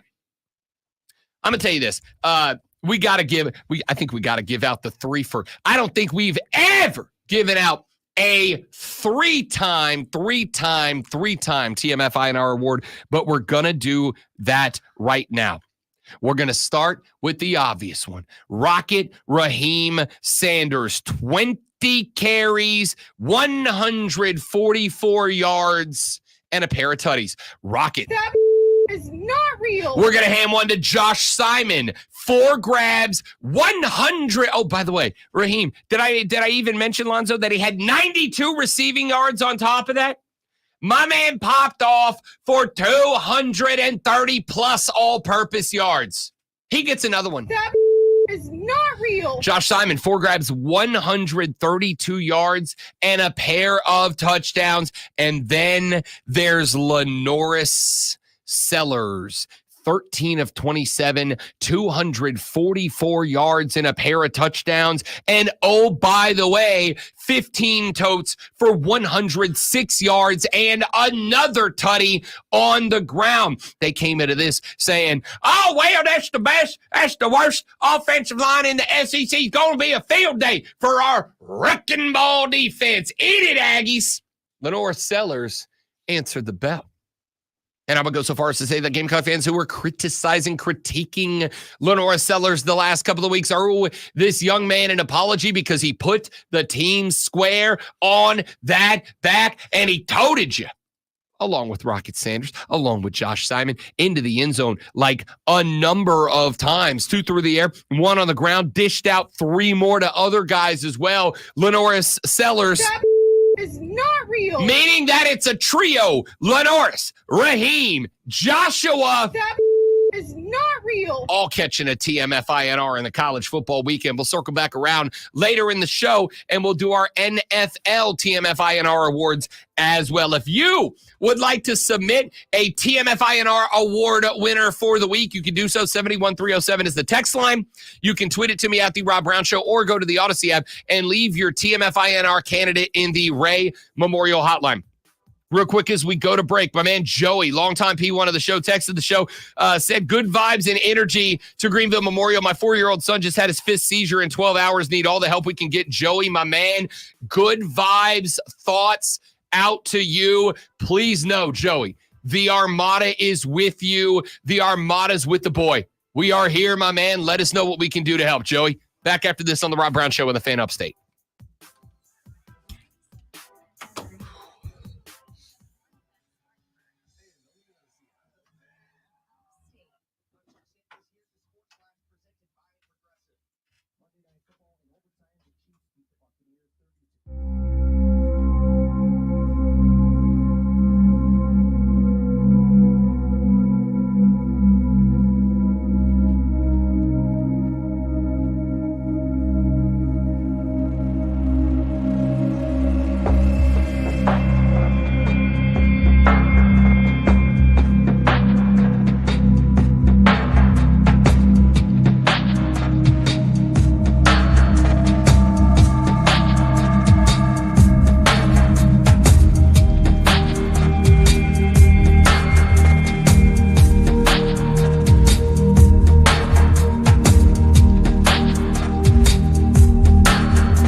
when there are characters. I think college football is better when there are people in it that are entertaining, that are fun, that let their true colors shine. I think college football is better off, which is why I'm very disappointed with the take that Mike Gundy had yesterday. The Oklahoma State Cowboys are having one of the toughest years they have had in a very long time, which is too bad because the Cowboys were one of the teams coming into the year that a lot of folks thought would be able to compete in the Big 12. Instead, they are 3-6 on a 6-game losing streak with L's to Utah, Kansas State, West Virginia, BYU, Baylor, and now Arizona State. They got blown out 42-21 this past weekend. Well, yesterday, one Mike Gundy. You may know he's a man. He's 54. Wow. In case anybody needed a brief reminder of their own mortality, the I'm a man, I'm 40 speech was 14 years ago. Man, how old were you when he gave that speech? Well, I was 14 years younger than I am today. So 24, almost 25. I turned 40 in 4 months. We all know that. Have I mentioned that? I'm processing. I'm dealing. Okay. You know who else is processing? Mike Gundy. Yesterday, he was on a Zoom press conference, and he got asked, in fairness, like 3 different times. 6-game slide, fans are unhappy. Coach, what's the deal? And this is the answer that Mike Gundy gave. Mike, I need you to speak into the microphone, please, Mike. Could you speak into the mic, please? This place has had tremendous success for 18 and a half years or 19. I can't do the math real good, and so unfortunately in life, most people are weak. And as soon as things start to not go as good as what they thought, they fall apart and they panic. And then they want to point the finger and blame other people. You see it happen in everyday life. People do it all the time. That's why I refuse to watch the TV and watch the news, because I get tired of people complaining and about this and that versus just doing something about it and trying to figure out a way to make it better. Well, that's what happens in college athletics. And as Jenny said, she's exactly right. It's just on the bigger stage where people can voice their opinion. And in most cases, the people that are negative and voicing their opinion are the same ones that can't pay their own bills. They're not taking care of themselves. They're not taking care of their own family. They're not taking care of their own job, but they have an obligation to speak out and complain about others because it makes them feel better. But then in the end, when they go to bed at night, they're the same failure that they were before they said anything negative about anybody else. Mike, so that we're clear, keep in mind, Dabo got busted up for this exact same take. Voiced it a little differently, did Dabo Swinney, but he got busted up for the same take, and you should. This whole thing that a lot of coaches have done the last few years, and again, Dabo is absolutely one of them. But this whole thing that a lot of coaches have done in recent years, which is when people look for accountability, because you're getting paid a lot of money to put out a product that people want to be a part of. And that's not to say you got to be competing for playoffs and a championship every year, but dadgummit, don't stink. Don't lose 6 in a row, right? When people start to look out of accountability to run and go, well, actually, they're losers. It's weak, man. It's weak. Mike, you've lost 6 in a row. And I was even willing to give you credit. You lost the number 12 Utah. It's a pretty good team. You lost the number 23 Kansas State. That's a pretty good team. You lost the number 13 BYU. BYU might very well be in the playoffs this year. 3 of those 6 were to pretty good teams. But you also lost. Got blown out by almost 7 West Virginia. You lost to a bad Baylor team. You lost to a bad Arizona State team. You got beat by those teams. These weren't, I mean, I think one of those, actually, I don't think any of them were 1-score games. You lost by 14 to West Virginia. You lost by 10 to Baylor. You lost 42-21 to Arizona State. You're getting beat. You're getting railroaded here. And so for a coach, even if I like him, and I love Mike Gundy, college football is better when there are characters. Have you noticed a great one? I hadn't said a damn thing about Deion Sanders in 4 weeks. Do you know why? Because Deion is not just entertaining, and he is. Even if you don't like the stuff Deion's saying, you're compelled to talk about it. It's entertaining. We love some drama. But Colorado's in the top 25 now. They're winning football games. like repeatedly winning football games. They got 2 guys in Shedeur and Travis that could be in New York City together as Heisman finalists. I ain't saying a word about Deion because he's entertaining and he's holding himself and his team accountable, which is something he didn't do last year, which is why I started beating up on him last year. Still believe Travis is going to win it. And the other thing is, I hadn't heard anything from, not just you on national stage or anywhere else, anything Deion. Because he ain't saying anything. I think that Deion Sanders. Yeah, but not just about that, but about the team period. Oh, yeah, for sure. So does he have to talk for people to talk about his team? I think there's 2 things going on. Number 1, I will say this. I have heard a couple of things. The only things that I've heard from Deion Sanders are talking about how Travis and Shedeur should be invited to New York City for the Heisman celebration and pumping Travis as the Heisman favorite, which he is, by the way. The odds flipped. He is now the Heisman odds-on favorite. Deion Sanders has done nothing but been promoting his boys, Travis, Shedeur, for the past few weeks. He's not talking about football, the abstract concepts of football, which he does a lot. He's not talking about how Colorado's getting no love. You know why? Because they are now. Why? Because they're winning football games. They start winning football games. They get into the AP Top 25 for the first time under the Deion Sanders regime. There's nothing to talk about negative, and therefore, because this has been one of my critiques, is that Deion, and I give him credit, it's a great way to keep yourself in the newspapers. Deion Sanders is a guy who, the minute somebody says something negative to him, don't get me wrong, I'm still disappointed in the way that he handled the situation with that Denver Post columnist, right? Got him banned from asking questions. I thought that was weak sauce. I still do. But you can't say anything negative about the Colorado football team right now. They're winning games. They're in the top 25. They're as good as Deion said that they were going to attempt to be. This take from Mike Gundy ain't it. To break out But then in the end, when they go to bed at night, they're the same failure that they were before they said anything negative about anybody else. It's a weak take. This, Mike, even if it's true, and you know what this comes across to me? This comes across to me as a boomer take. This comes across to me as them kids are out there on my lawn.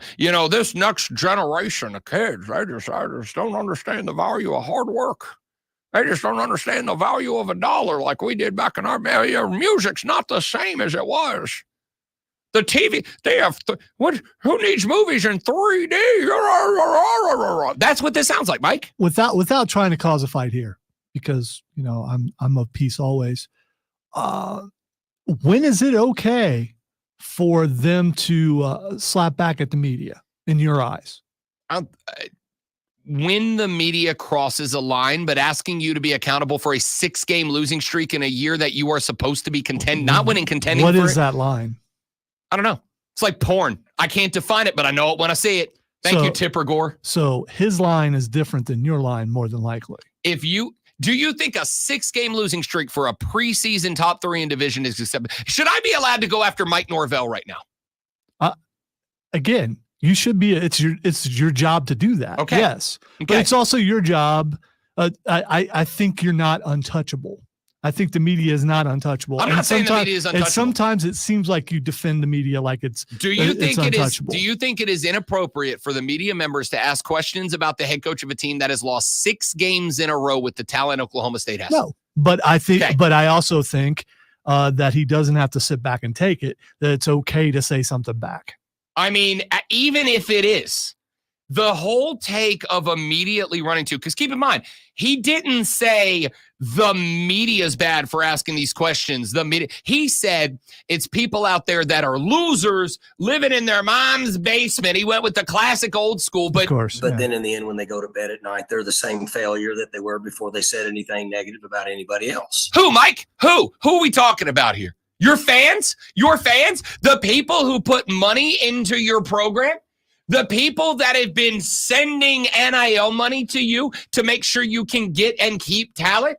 Those people that are saying, I'm really not thrilled with my team losing 6 games in a row, including getting their asses kicked by 3 unranked teams in that stretch. You see what I'm saying? It's not about firing back. I am fine with coaches firing back at the media when it's subjective about deserved or not. I may think it's not appropriate. Lonzo thinks it is. And in that case, I'm going to go, you know what? It's fair. I understand it.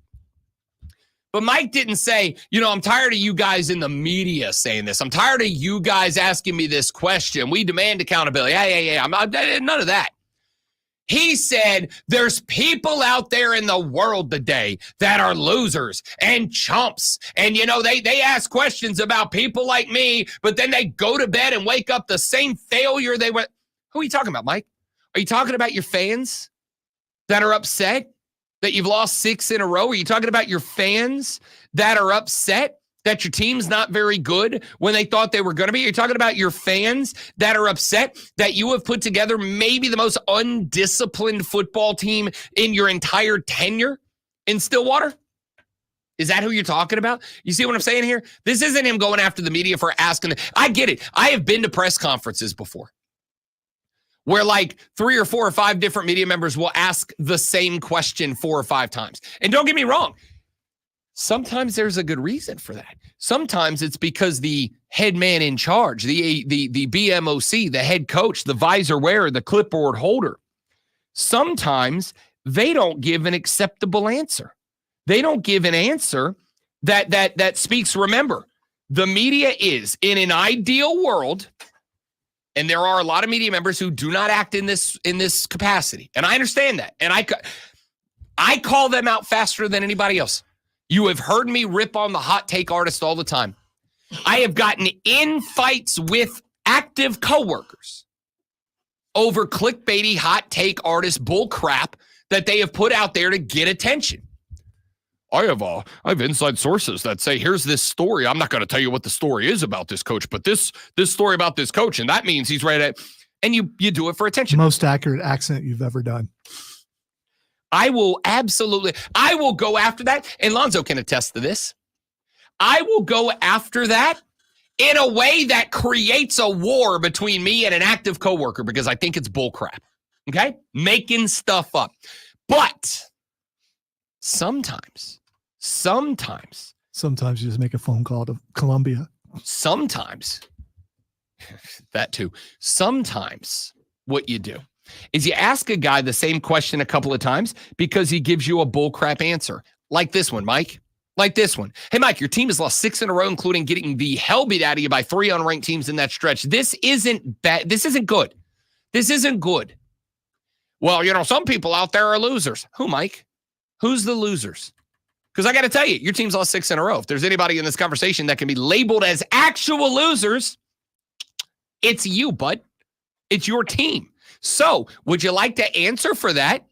Or are you going to shove the whole thing off somewhere else?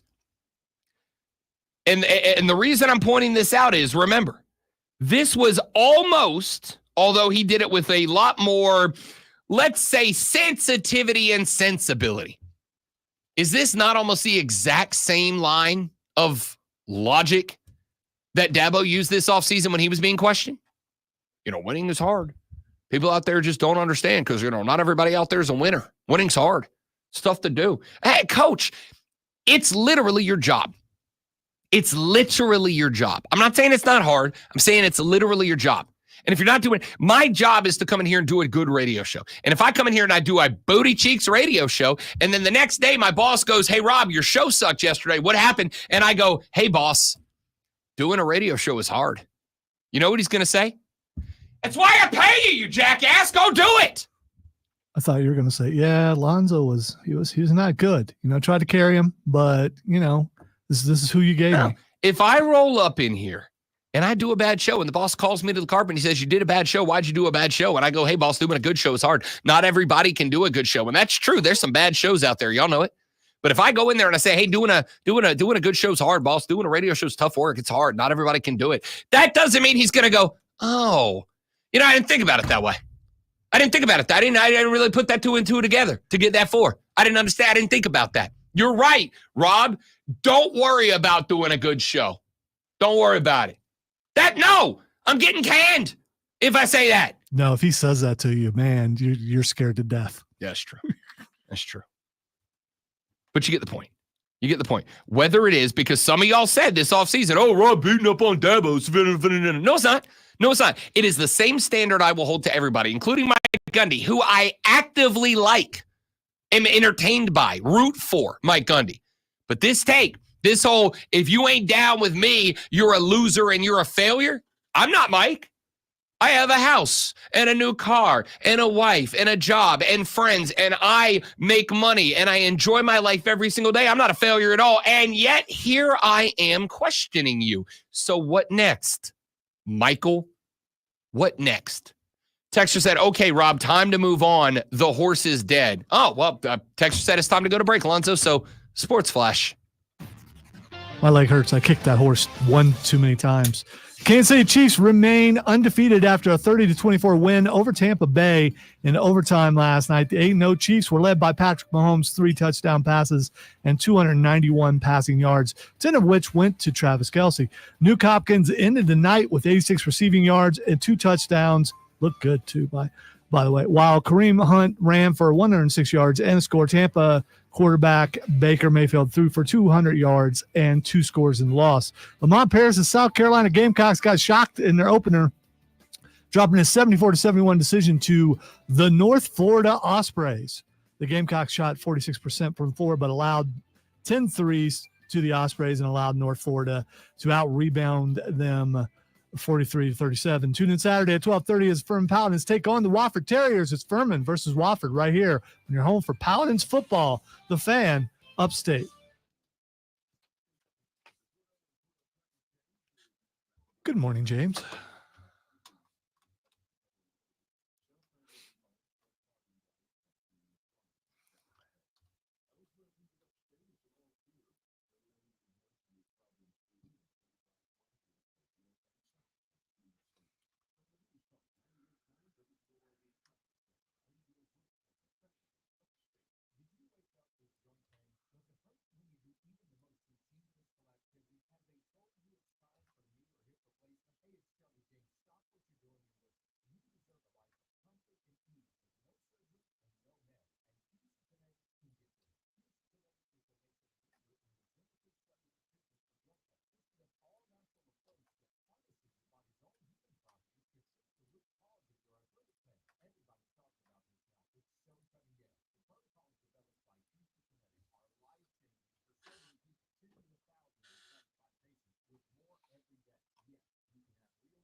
James, good morning, big dog.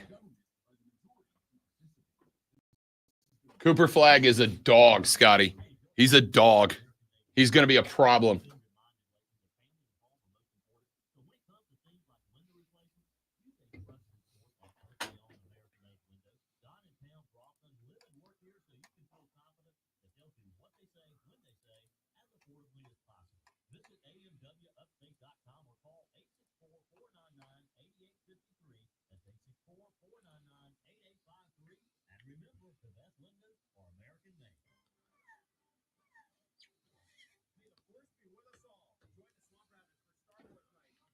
May the force be with us all.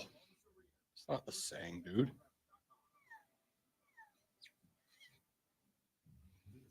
Yeah, because you can say "May the Force be with you," and it's talking to everyone. I mean, you know.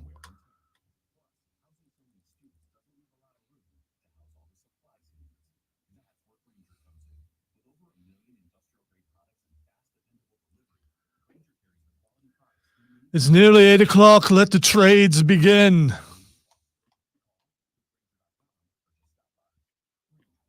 What time do the business offices for the NFL open up?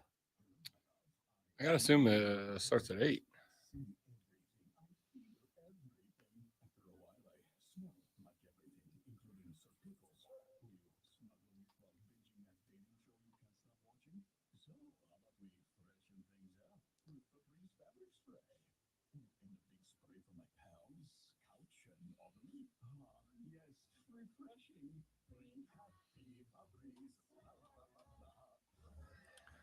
So Silver hasn't figured out yet that when I think she's starting to figure out when I take my turn to watch something, I'm picking like 3.5 to 4 hour movies.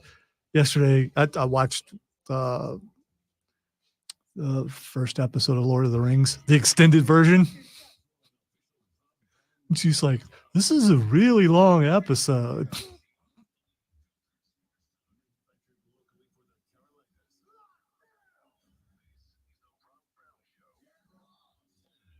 By that, you mean masterpieces, right, James? Full of drama. Holy crap. That's the best comparison I've ever heard. Genuinely. James said Kansas City Chiefs games are like a John Cena match in 08. You know exactly how it's going to go. Cena's going to come out to much celebration and fanfare. He's going to own the first few minutes. The other guy's going to make it interesting, get in some offense, keep it close. And then Patrick Messina is going to hit the 5 moves of doom and win to 0 people's surprise. That is the most apt comparison I have ever heard about anything in the history of ever.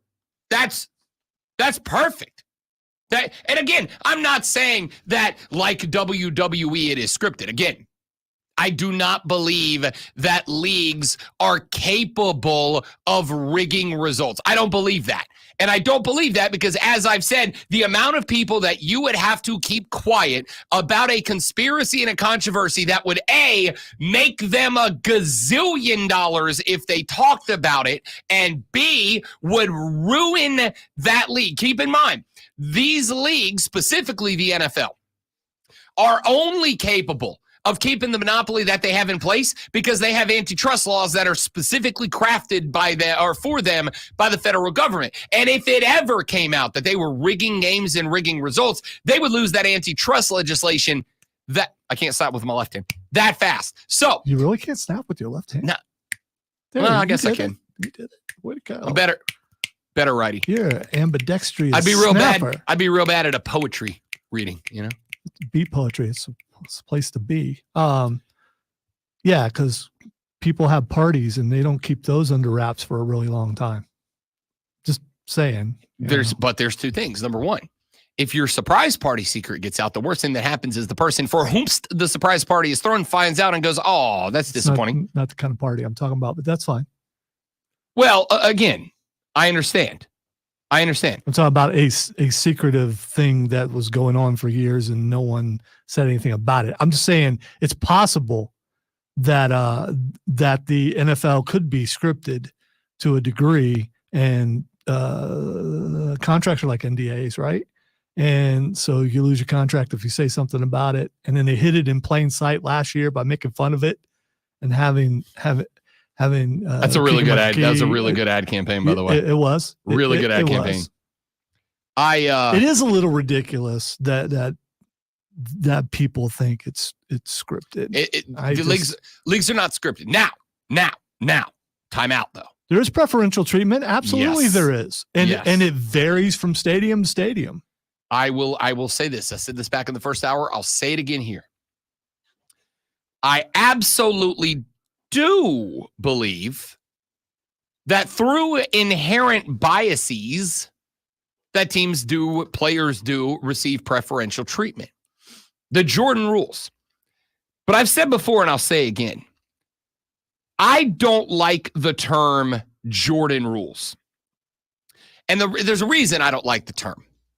It is because Jordan rules, which I do believe are real, I think gives fans, people, the impression that there are the rules of the game, and then there's another set of rules by which certain players have their games officiated. And I don't believe that is true. What I do believe is true is that referees are people too. This is yet one more reason that Rob Brown is very squarely Team RoboUmp. Because theoretically, again, in an ideal world,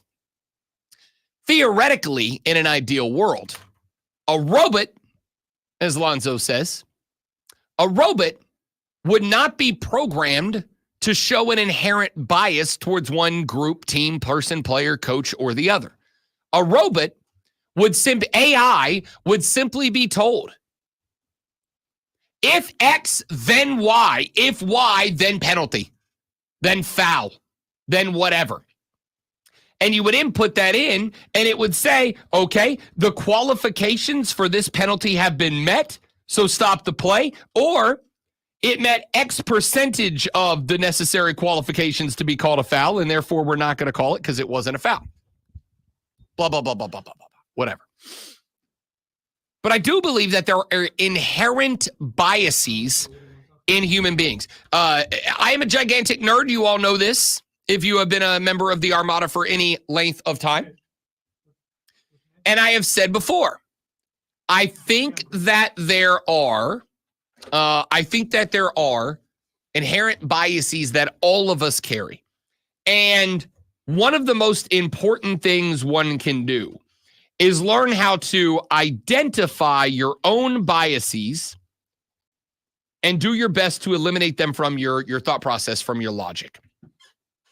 Because if you're able to do that, then you will be able to be more successful in attacking whatever it is that you are attacking on that day.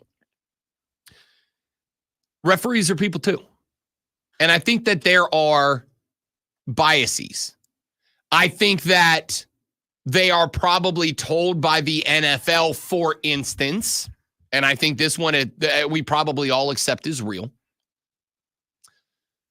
I think they are told, hey, we need you as a point of emphasis, which is a word we hear every year when we start football of any level. As a point of emphasis this year, we need you to protect the quarterback. NFL referees understand who and what the hell Patrick Mahomes is, Josh Allen is, Lamar Jackson is, right? Versus who in the hell Baker Mayfield is, Bryce Young is, Joe Flacco is. And I think they officiate that way, right?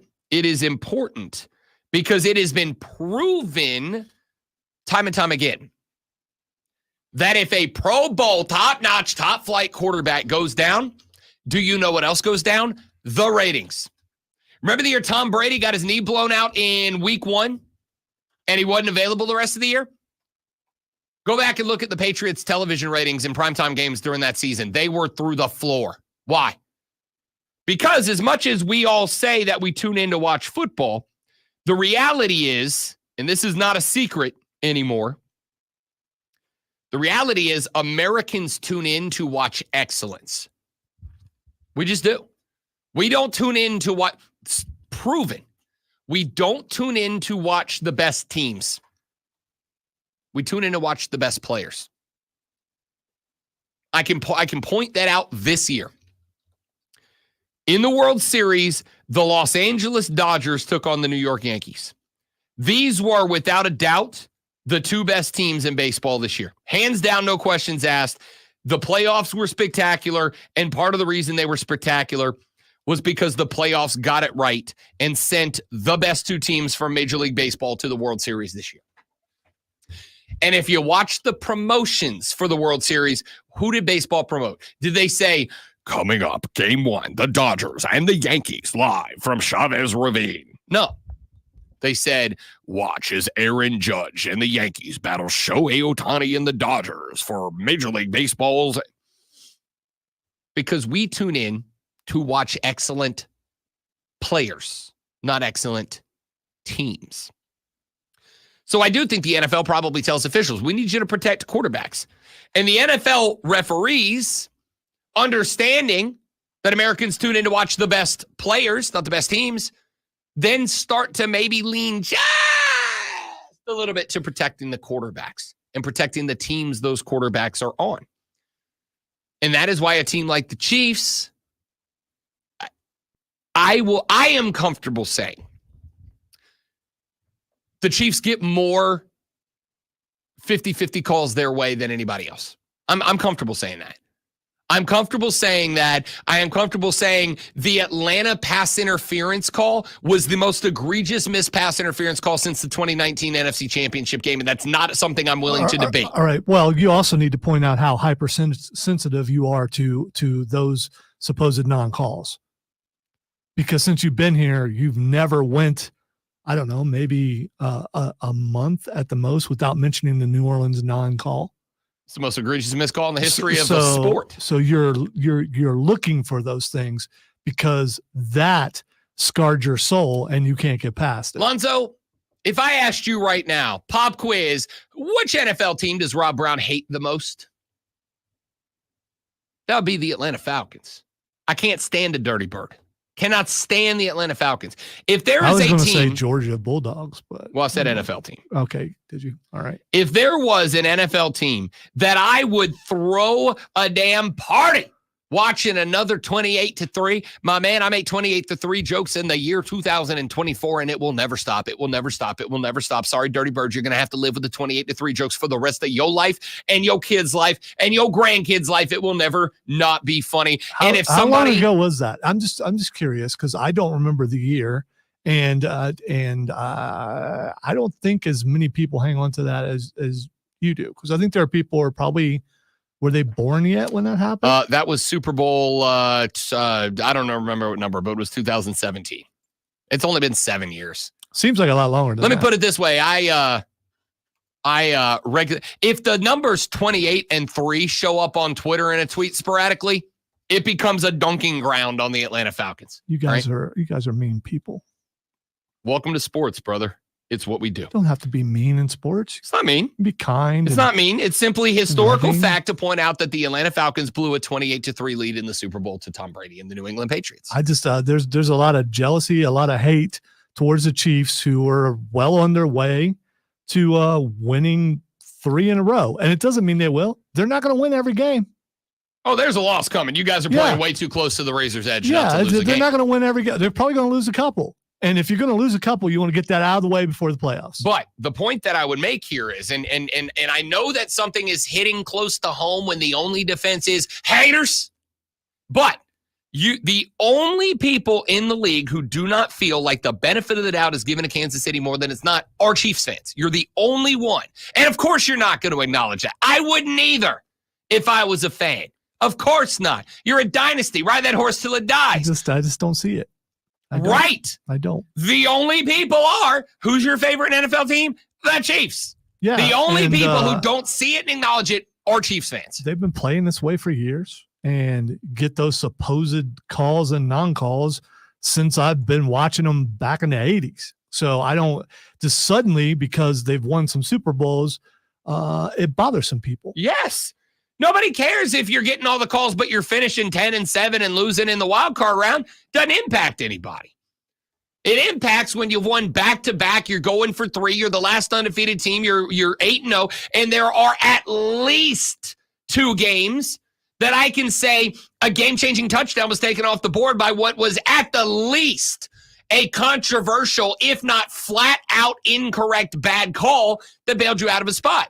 Like a phantom face mask call on Tampa Bay last night that took what would have been a 1st and goal situation off the board and backed Tampa Bay up 15 to the point that even Aikman was on the TV going, I don't know what they saw here. And Aikman is damn near as bad as Collinsworth and glazing Mahomes over and over. I didn't hear that. I did. I hear he's barely there.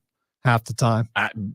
Yeah. Respectfully, don't know what you're listening to. Yeah. I don't go in going, I'm a fan of this crew. They can do no wrong. I go in listening to what they're talking about. And a lot of times I equate him to Tony Romo to a degree now, where he's wrong a lot. There was and it's like, how wrong can you be before they decide, okay, time to replace you? There was a play last night where Mahomes stepped up in the pocket. It was a relatively routine play. Stepped up in the pocket broke up the middle. Mahomes ran for like 5-6 yards. Good scramble because Mahomes not a classic runner, right? Like we have to acknowledge that he's not a great runner. And he also got hurt late in the game. He did, too. had a banged up ankle. Good run.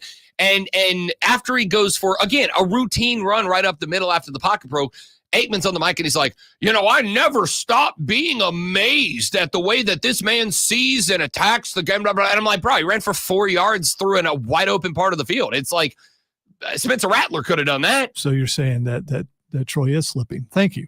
No, I appreciate you being on my side on this. Yeah. Quite the opposite. I think you are, and you are very good at radio, finding a creative, wonderful way to try to excuse the glazing of one Patrick Mahomes by everyone who calls his games. And I get it. It's fine. The man is a bona fide superstar we are going to be talking about for decades after he retires. Sure. I hope so. I hope his retirement is not anytime soon either. Do you feel back during the day, and Creed, I'm coming to you. Stay right there. You're up here in 30 seconds. Do you feel like back in the day when he was at the top, that announcers weren't a little to Tom Brady?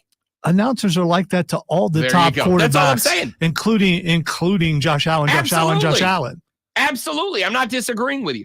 The only point that I'm making here is if people in that role are able to, willing to, can and do very frequently give the extra treatment, then why am I expected to believe that the folks in the stripes with the whistles don't do the same thing? That's the only point I'm making. You're just continuing your crusade to have everyone replaced by robots.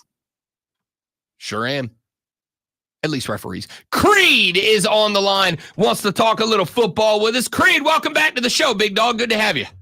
Hey, well, you made me reminisce of something when you said the 28-3 Super Bowl. That's also the Super Bowl with one of the worst coaching play decisions ever. With 3 minutes and something left, they could basically run the ball 3 times, kick a field goal, go up 2 scores. Yet they tried to throw the ball 3 times, had holding penalties, got out of field goal range. That lost it. It was an absolute incredible coaching. Oh, for sure. Just run the ball. It's one of the worst ever in a Super Bowl. 100%. In fact, I know that because we tend to dial in on big moments and not overall performances, Creed. I would say that Super Bowl coaching performance from the Atlanta Falcons clearly overshadows the Pete Carroll decision to throw the ball instead of give the ball to Marshawn Lynch from the one. Right? Like, and everybody wants to hammer on that. In fact, I was on social media this weekend, Creed, and I was watching, I came across a clip where Michael Bennett, who was on that Seahawks team, is still doing podcasts talking about the fact that they didn't give the ball to Marshawn Lynch. And don't get me wrong, I get it. It cost them a Super Bowl ring. I'd be upset too. But Pete Carroll made a bad decision in that game that overshadowed the whole game. The entire second half from the Atlanta Falcons was the most WTF coaching performance maybe in Super Bowl history, and I mean that. Well, I can give some logic to the Pete Carroll thing. At least sure. The timeouts were gone. If they give them an extra play, now I believe the play was an interception. Of course, looking in hindsight, but before the play, it gave them an extra play to throw the ball. Incomplete gives them extra play. I can at least give it some logic. The Atlanta decision, there was no logic. It was just, it's like Minnesota the other week, right before the half, running a meaningless play in the middle that they didn't try to score on, but they just hand off up the middle anyway and get their offensive lineman hurt. Why didn't you just kneel down? Yeah. I mean, I understand players make bad decisions, but they're on the field, they're running, they're sweating. That decision I can excuse, but a coach making millions of dollars doing something so blatantly stupid, you just hard to excuse that. I'm a Dennis. I'm a New Orleans Saints fan, Creed. I understand. Appreciate it, big dog. Good to talk to you this morning. I agree. It would be like if your head coach, and I'm making this up off the top of my head. It'd be like if your head coach ran 3 plays, got down to 1 second on the clock, called a timeout, then sent his team back out there and took a knee. Why? It would be like if the team ran a bunch of plays down to the last dying gasp of the first half and then trotted out his running back and threw a screen in the face of a 7-deep prevent defense. Why are you getting Alvin Kamara? I mean, generic running back without a name hurt. generic head coach. I was going to say that's oddly specific, the things that you're just throwing out there. Making them up off the top of my head, and definitely not things that I've yelled and cussed at the TV Hey, about. he's gone. He's gone. The bad man can't hurt me anymore. Somebody play the second line. I need a hurricane and a Sazerac. He's gone. The bad man can't hurt me no more. Back after this on the Rob Brown Show in the Fan Upstate. You see. All right, guys, quick break. We're back after this. Stay right there.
Matt Rule in the Nebraska press conference. That just looks like a Saturday Night Live skit. Dude, he looked awful. You know, the way he's dressed in the hoodie and With no just, sleeves. yeah, it's got partial sleeves. I mean, if you're gonna do it, do it.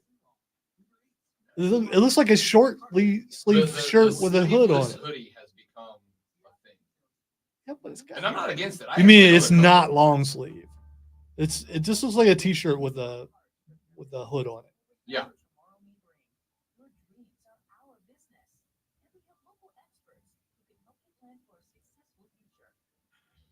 Said this many times. I'll say it again. That's a dude on your bowling team.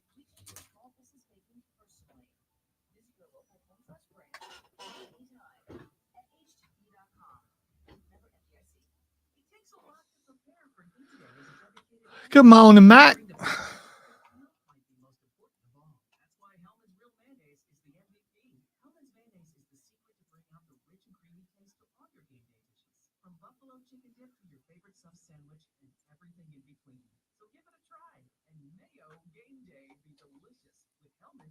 I've heard it before. You're reacting again. I like it.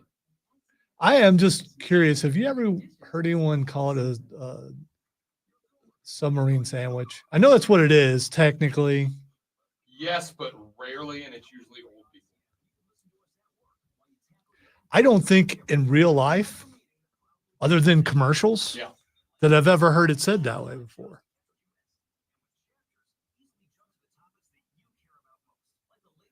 I promise, as an old, that I will never do As that. an old. I will never do that.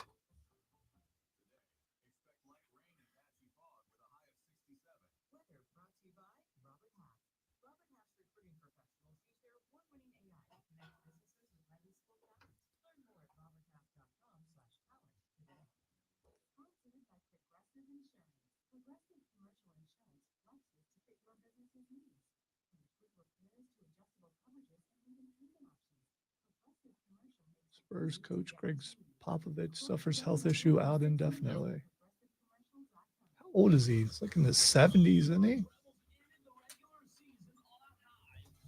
New life in the next break, by the way. Pops is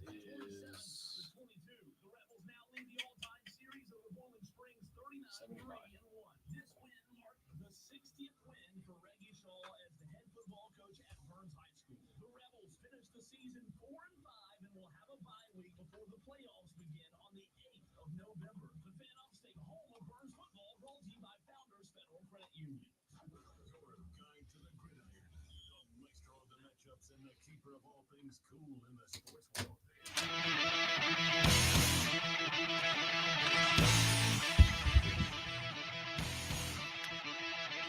The Rob Brown Show continues. It's the Fan Upstate. Texas said, do you guys like me hate the overtime regular season NFL rules? I have said before, and I'll say again, there is one, and I mean one thing that is superior in the college game. And I'm talking about the game from kickoff to final whistle between the white lines. I'm not talking about the environment. College football presents a better environment. College football produces more drama. College football is a better overall product in terms of entertainment. But when it comes from kickoff to final whistle, there is one thing that college football does better: overtime. The NFL should have adopted the college football overtime rules years ago, and they should do it today. The problem is they're not going to, and they never will. Yeah, but they did that for the playoffs, though. Kind of. No. If I recall, the rule has been changed in the playoffs. It's the college rules. Just regular season, it's this way. The problem I have is the reason why. The reason why is television, because the TV revenue and the TV contracts are more important than the game, is what it comes down to. In the NFL playoffs, overtime rules differ slightly from the regular season. Coin toss determine which team gets the first possession. First possession touchdown wins. If the team with the first possession scores a touchdown, they win the game immediately and the game ends. If the first team scores only a field goal or fails to score, the other team gets a chance to possess the ball. If they score a touchdown on their possession, they win. If they also kick a field goal, the game continues into sudden death. Once both teams have had an opportunity to possess the ball, the game moves to sudden death. In sudden death, any score wins, and overtime periods in the playoffs consist of 15-minute quarters instead of the 10-minute period used in the regular season. So, the reason that the rules are the rules is because of the TV contracts. Effectively, the NFL wants to create as little bleed from window 1 into window 2 as they can and keep as much time in the middle for the designated local or national shows as they are promised in their TV deal. So if a 1 o'clock game goes into overtime and we end up, were you watching the night that LSU and Texas A&M played a 7 overtime game? It was one of the most exhilarating damn things I've ever watched on television. I was at the Red Door, a bar in Destin, Florida, with my buddy Justin. I remember that evening to this day. We were at the Red Door on the Destin Harbor watching this game. There were people there who did not give a good gosh darn about these teams or this game. And they were locked in. When we got to like OT5, they were locked in. It was incredible. But that game went on with the 7 overtimes like 45 minutes after what should have been the end of the game. Well, if you are the NFL and that happens and you stick with that contest for the duration of overtime, which, let's be real, you can't cut away from an OT game, right? You can't have people watch 4 quarters and then 2 or 3 or 4 more alternating possessions and cut away from it for another game. Heidi is very entertaining. Actually, I think I saw it when I was a kid. That's what any ended one all particular of it. Monday night. That's what ended all of it. Was Heidi ended the whole thing to where they had to fix it. Yeah. So they basically aren't going to cut away from an OT game, but they also don't want the OT game because if an NFL overtime lasted 45 more minutes, you're missing the whole first quarter of the next window, right? You're missing the whole first quarter of the next game. College football ain't worried about that because most of these networks, they have their big window game and they're going to stick with that no matter what because most of them don't have back-to-back premier games that they're like, okay, we have to get out of here and get to, Columbus or Ann Arbor or Athens or whatever. Like, we're good to finish this game.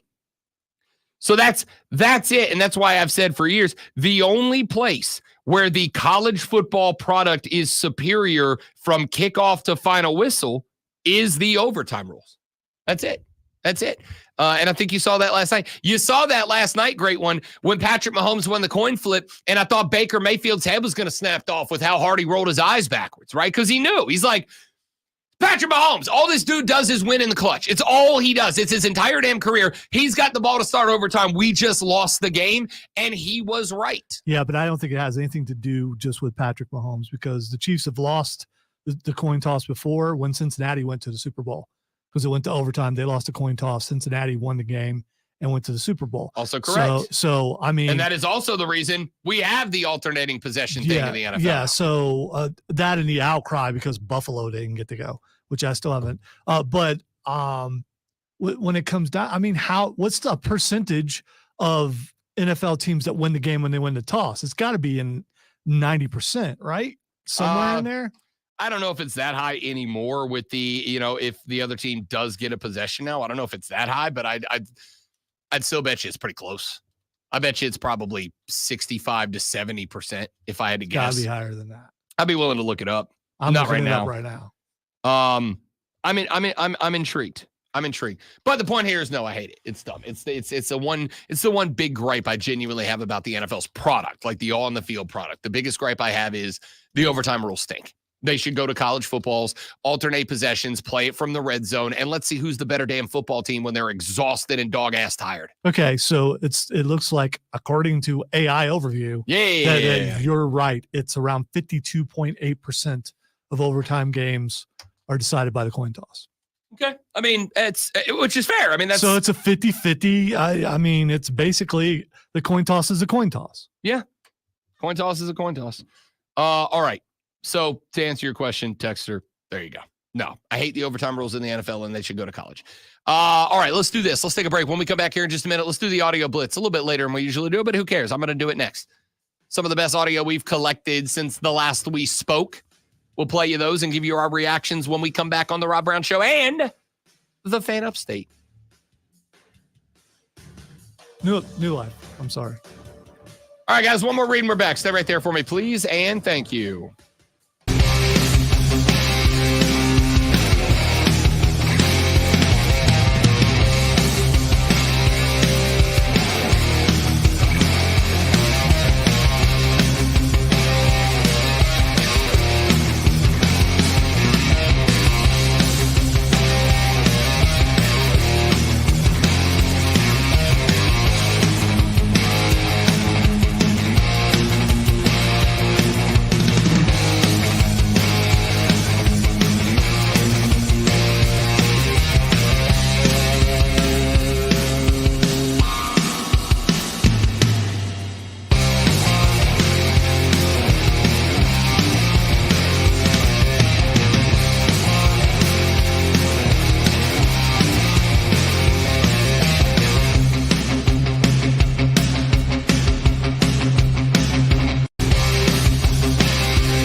Zach, I am a joyful person. Don't let Lonzo paint this image that I'm anything less than just a paragon of happiness.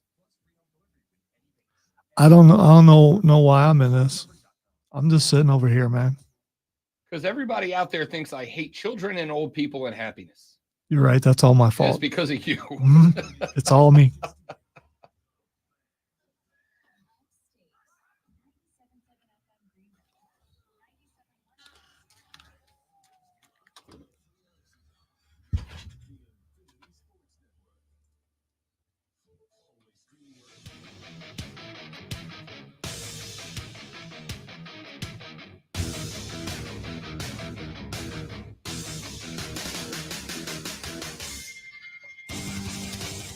The Rob Brown Show continues. It's the Fan Upstate, the audio blitz, where Lonzo and I roll out the best audio that we have found from all kinds of different sources since the last time we did the audio blitz. Didn't get to it yesterday, so I got a bunch that we're going to try to get to today. I do want to start with this one, though.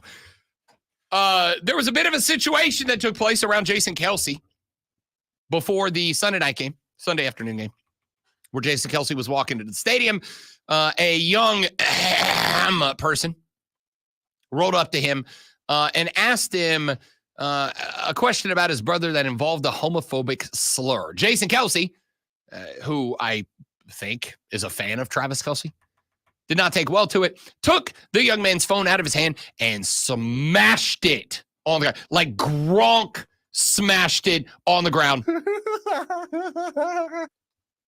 He made it look a touchdown. That was easy. Just like that. Well, it was reacted to a lot of different ways. I honestly, I'm a pacifist. All right, I'm a wuss. I don't like fights. I've never been in a fight in my life. Don't intend on getting in one. However, I didn't have a problem with it. I really did. I didn't have a problem with it because I think people have been emboldened to go get attention by hiding behind a screen. My man would say the best part was he never even looked at Jason Kelce. He was looking at Jason Kelce through his phone screen. My man, welcome to reality. I am good with sometimes people catching a reality check. However, there were a lot of people that were disappointed, did not appreciate it, thought that Jason Kelce went too far. I disagree with those people, but whatever. Anyway, Lonzo and I discussed and debated whether Jason Kelce would be on the air or not. How would it be addressed? Whatever. Well, two things I noticed last night. Number one, Jason Kelce was in a suit and tie last night. Did you catch that? Ordinarily, he's been showing up in like track suits and taking the Ryan Fitzpatrick mode. Just kind of be casual and comfy. It's a whole vibe. I get it. I'm a quarter zip guy. All right. I'm a fan. But he showed up in the suit and tie last night. And I will say props to Jason Kelce, who I think handled it like a pro. If I can get the daggum sound working, that did it again. Listen, I think everybody's seen on social media everything that took place this week. Mm-hmm. That's what I'm not happy with anything that took place. I'm not proud of it. And, in a heated moment, I chose to greet hate with hate. And I just don't think that that's a productive thing. I really don't. I don't think that, it leads to discourse and it's the right way to go about things. And in that moment, I fell down to a level that I shouldn't have. So I think the bottom line is, I want to live my life. I try to live my life by the golden rule. That's what I've always been taught. I try to treat people with common decency and respect, and I'm going to keep doing that moving forward.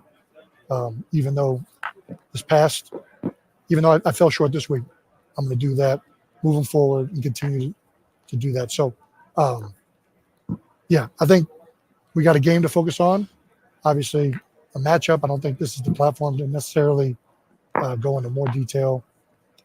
So get ready for this Chiefs game. I got to tell you, Zoe, that felt about as genuine of it, though he never really apologized. And I did notice that. And I don't have an issue with it. Honestly, I don't, because I don't frankly think he's sorry he did it. I think it's more along the lines of, I feel bad about the way that I responded, though I'm not sorry for it. But I think he handled that like a class act. That clearly was not scripted. If it is, give him the damn Emmy for best daytime drama, because I bought it 100%. I get it. And I have nothing against JK. He's doing it because he was told to do it. He's apologizing because he was told to apologize. And I agree with you. Where was the apology? I thought it was I don't want to say slick, but he did the old if I offended anybody, basically apology. What he did say is that he stooped to a level that he shouldn't have stooped to. If he hadn't repeated the word that was said to him twice, he would not have had to apologize. I would. And here's the other thing that you point out how he's dressed. He wasn't out in the crowd either, like he normally is. And I still believe that his job is in jeopardy, and he's going to have to walk a fine line, and he's got a lot of money riding on it. And that's the thing that we have that to a much lesser degree, you got to remember who you are and who you work for when you're in a situation, and how it could, in his case, cost him millions of dollars, and it could.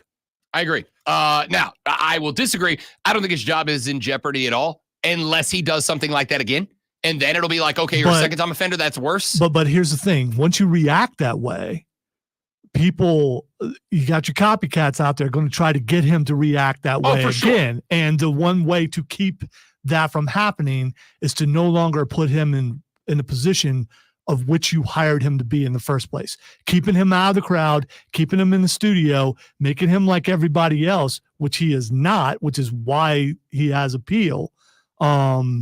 This is going to hurt him, and eventually they realize, hey, we can't put him where we hired him to put him. We'll just let him go at the end of the season. I don't think Jason Kelce's going anywhere. I think they'll probably give him a week or two where he's more of a desk guy, and then they'll start working him back out there. I agree with you, because now what's happened is there's going to be a bunch of people out there that are going to start walking around and being like, I'm going to go call Jason Kelce the F slur and see if I can get him to spike my phone into the ground and get him fired, because then I'll be notorious, right? Now I got to hop to a podcast because I did something hilarious that the internet's all over. It is more important now that Jason Kelce keep his cool in spots like that, because you are right. There are going to be copycats out there without a doubt. But I also think that because of a changing cultural landscape and the fact that the majority of people now are not okay with that word being used as a slur in a condition like that, I think most people, and specifically I think younger people looked at that and went, yeah, that guy deserved it. That guy deserved it. We don't care. We're not mad at Jason Kelce. He deserved it. In the end, it was vandalism, and he should have to pay for the phone and maybe do, I don't know, community service or something. Because a normal person cannot walk up to someone's phone, no matter how they're being goaded or whatever, and break the phone and think you just can't do that. That is, per an attorney, not true.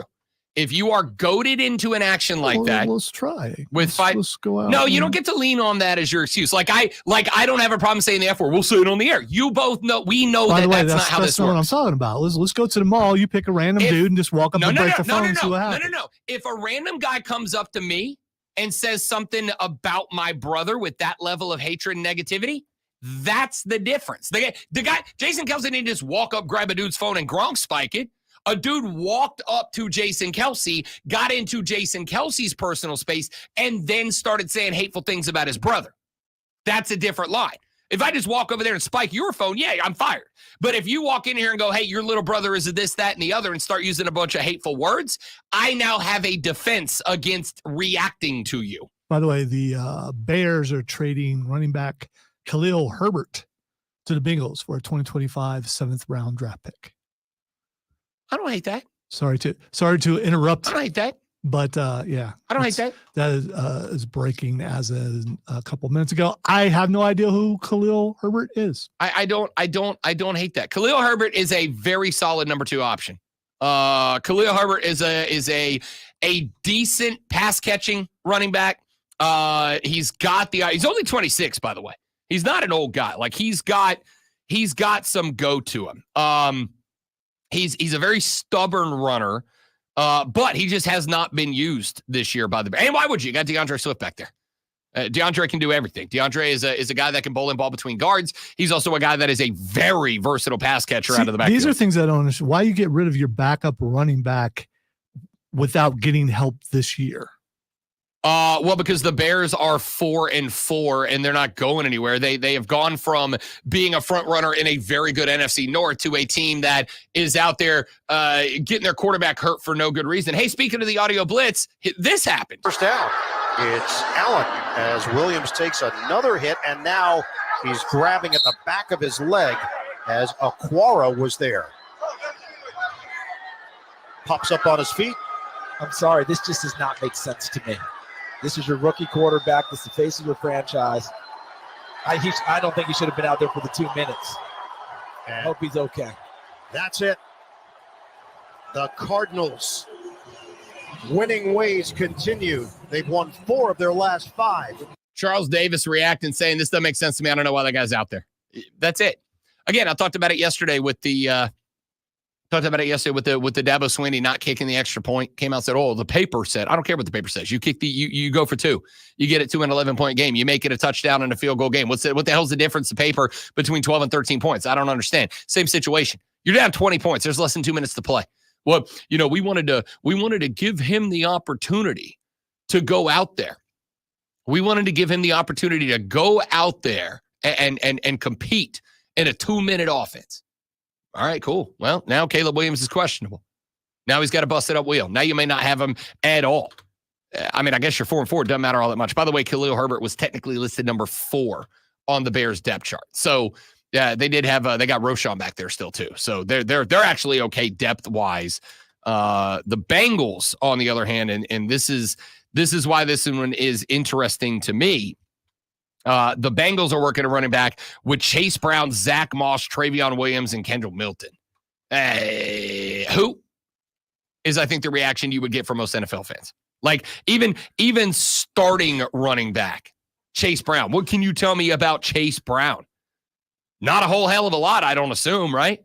So I think Khalil Mack, it's a death move. The single reason why the Bengals aren't winning that much. Sure, let's blame it on that. Yeah. Let's blame it on that. It's Chase, whatever you said his last name was. Mm-hmm. Exactly. Can we also talk about the fact that, and I know that this is, I don't think this is a hot take, the Bengals aren't that deep. Like, if you look at the depth chart for the Bengals, it's not that impressive. It's Joe Burrow, Jamar Chase, T. Higgins. Quick, name me another Bengal. Like, if you're deep into it, you would give me Mike Gesicki, the tight end. But you're telling me that the fourth best player on your offense is the tight end? I just named you. Okay, you're the Chiefs. You're not a regular team. You don't count. Although, there was a tight end in the draft. Do you remember who I told you I was going to go lose my mind over in the draft? Brock Bowers. Turns out Brock Bowers is a gosh darn beast. What teams he play on? The Raiders. Wow. They suck. Yeah, I was going to say. So whatever he may very well be like the second coming of whoever the best tight end in the history of mankind is, but he plays for the Raiders. No one's ever really going to know. Brock Bowers is a dog. He's a dog. He's got 54 catches on the year, leads the NFL for tight ends and catches. The dude's a dog. How would he do if he was playing on a good team with a good quarterback? Probably better than that. And that's saying something. All right, let's take a break. We'll come back. We'll do the last hour of the show. We'll get into some stuff.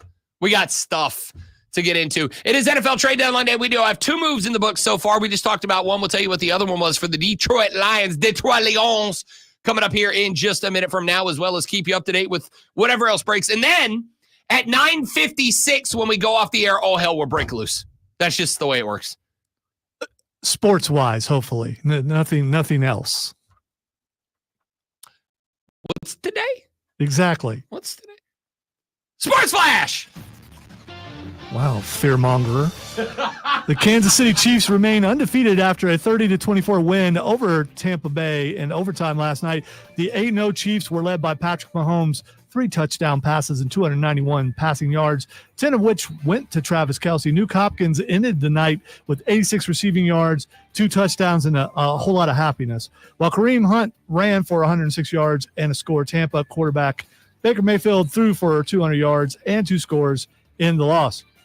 The Clemson Tigers opened their college basketball season last night with a 91-64 win over the Charleston Southern. Clemson was led by starter Chase Hunter and reserve Miles Foster, who each netted 17, and Victor Lakin who put down a dozen. Tiger shot 52% from 4 and turned the ball over only 7 times. Hey, tune in Friday at 7 as the Furman Paladins take on the Belmont Bruins in hardcourt action. It's Furman versus Belmont right here on the Fan, upstate.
I know, Mike. Someone thought, but this day ain't big enough. You know what else? Let's put the NFL trade deadline and the CFP on the same day.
HOTTOGO.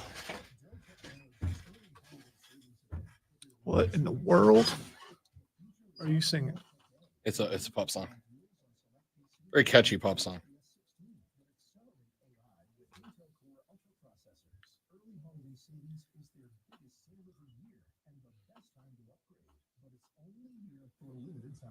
Shop now at Dell.com/deals. That's Dell.com/deals. The Burns Rebels ended the regular season on a high this past Friday night, beating the Boiling Springs Bulldogs 27-22. The Rebels now lead the all-time series of the Boiling Springs 39-3-1. This win marked the 60th win for Reggie Shaw as the head football coach at Burns High School. The Rebels finished the season. Wait, Chappelle Roan. Is that like a country? No, she's very pop. Is she? Okay. She's supplanted Tay-Tay as number 1 on the charts like 2 or 3 times in the last few months. She's the one that sings that song I told you about called Red Wine Supernova, which is my second favorite kind of alcoholic supernova. She's got pipes. She can freaking sing.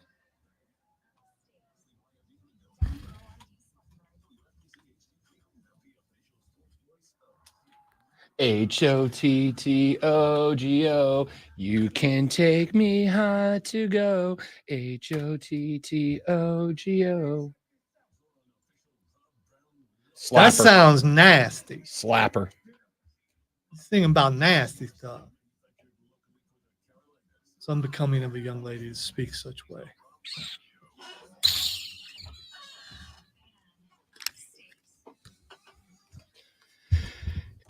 great day, ladies and gentlemen.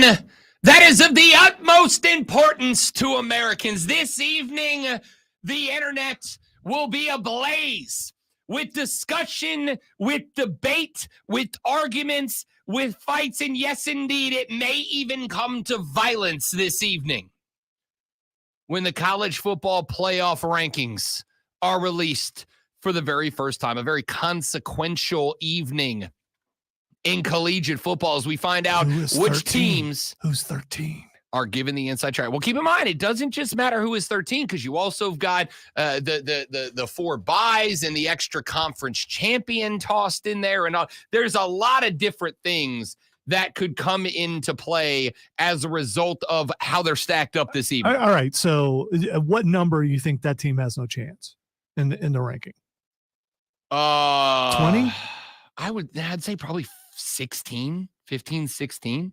I think that's where you start. Now, also keep in mind, no chance that's what you got, might end up being somewhat irrelevant, right? Because there are some teams, there are absolutely some teams that may be down. I'll give you one right now. LSU's 14, Texas A&M is 15. Both of those teams have a track. They'll need help. Both of those teams have a track to the SEC championship game, which if they win, they're in. By the way, that's the AP poll, and sometimes the CFP has things a lot different. That sometimes I don't think it's going to be dramatically. There's going to be a couple of teams that are maybe ranked a spot or two higher or lower, may get a little extra boost or knockdown due to strength of schedule or the overall conference, right? But I think by and large, they're going to be similar. But look, you're looking out of the SEC. You got 7-1 Georgia. You got 7-1 Texas. You got 7-1 Tennessee. Then you drop down to number 15, 7-2 A&M, 7-2 Ole Miss, and LSU at 6-2. All those teams still have a pie. If Texas, again, need a lot of help. Tennessee, Georgia, Texas all take more losses. There is a path with some tiebreakers thrown in that A&M or LSU or Ole Miss could end up in the SEC title game. They go in, they win that thing. You could have a 2-loss SEC team in as a bye. And then those other teams, where do they drop to, right? Clemson is 6-2. As we talked about yesterday, there is still a path. Again, we'll need some help. But there's a path for the Clemson Tigers to end up in the ACC title game. Does anybody believe Clemson is up there with Oregon, Georgia, Ohio State, Texas? I do not. However, there might be some people listening who, yeah. Okay. Does anybody without a purple cap on, an orange cap on today, think that? In fact, I'll give Clemson fans credit. There are a lot of them that are like, we don't deserve it this year, and I respect that. I respect the acknowledgement because you don't. Not after what happened this weekend, you don't. Okay, but there's a path to Clemson to the ACC title game, despite being ranked 19th. 19th. They win. In fact, I would say any team that is currently sitting with no more than 2 losses absolutely has a path in. So if I look at only teams that have 2 or fewer losses, that's everybody from 23 up. 24 is 6-3 Vanderbilt. 25 is 6-3 Louisville, right? So I think anybody from 23 up has a chance. Now, a lot of those teams, I would say everybody from, say, I guess technically 6-2 Alabama at number 11. Boise State, not going to need a lot of help. They're just going to have to not lose again and win the conference. SMU at 8-1, inside track to the ACC title game against Miami. 6-2 LSU will need help. 7-2 A&M needs help. So does 7-2 Ole Miss. 7-1 Iowa State, still very much in play. They will need some help. Army at 8-0. Is Army allowed in if they win the AAC? If they go undefeated and win the conference, I don't see how you keep Army out. Clemson will need some help at 6-2, number 19. Washington State 7-1. Colorado 6-2, probably needs some help. Kansas State, Pitt's still on technically, and I know Pitt lost this weekend. And bad loss for Pittsburgh. Bad loss, and not only bad loss for Pittsburgh hurts Clemson a lot too. because that was the last ranked team. Pittsburgh is still ranked, but now at 23 instead of inside the top 20. Lose to? Pittsburgh lost to Syracuse this weekend, if I recall off the top of my head correctly. Again, not a great loss. In fact, real bad loss. Real bad. No, sorry. SMU. My bad. Who lost to Syracuse? I'm blanking. Somebody just lost to Syracuse that wasn't supposed to as well. Forget who it was. I just brought that up to point out that. No, yeah, for sure. Yeah. For sure. I got no issue with that. Syracuse knocked off. Damn it, who did Syracuse beat? Oh, Virginia Tech. I am going to say everybody from 23 up has a chance. Most of the teams from 11 back will need help. Notre Dame wins out, ends up at 11-1. I think they're going to get in. Even though that one is going to be one of the worst losses of any of the one-loss teams. I think they'll get in. I think everybody behind them, with the exception of SMU, who is an ACC title inside track. Technically, Pitt is too. If they beat Clemson, we could have a 3-team tiebreaker in year one of the ACC. Clemson needs help. Yeah, I think I'm good with that. So we'll see how this thing shapes out tonight. Somebody earlier, though, did the what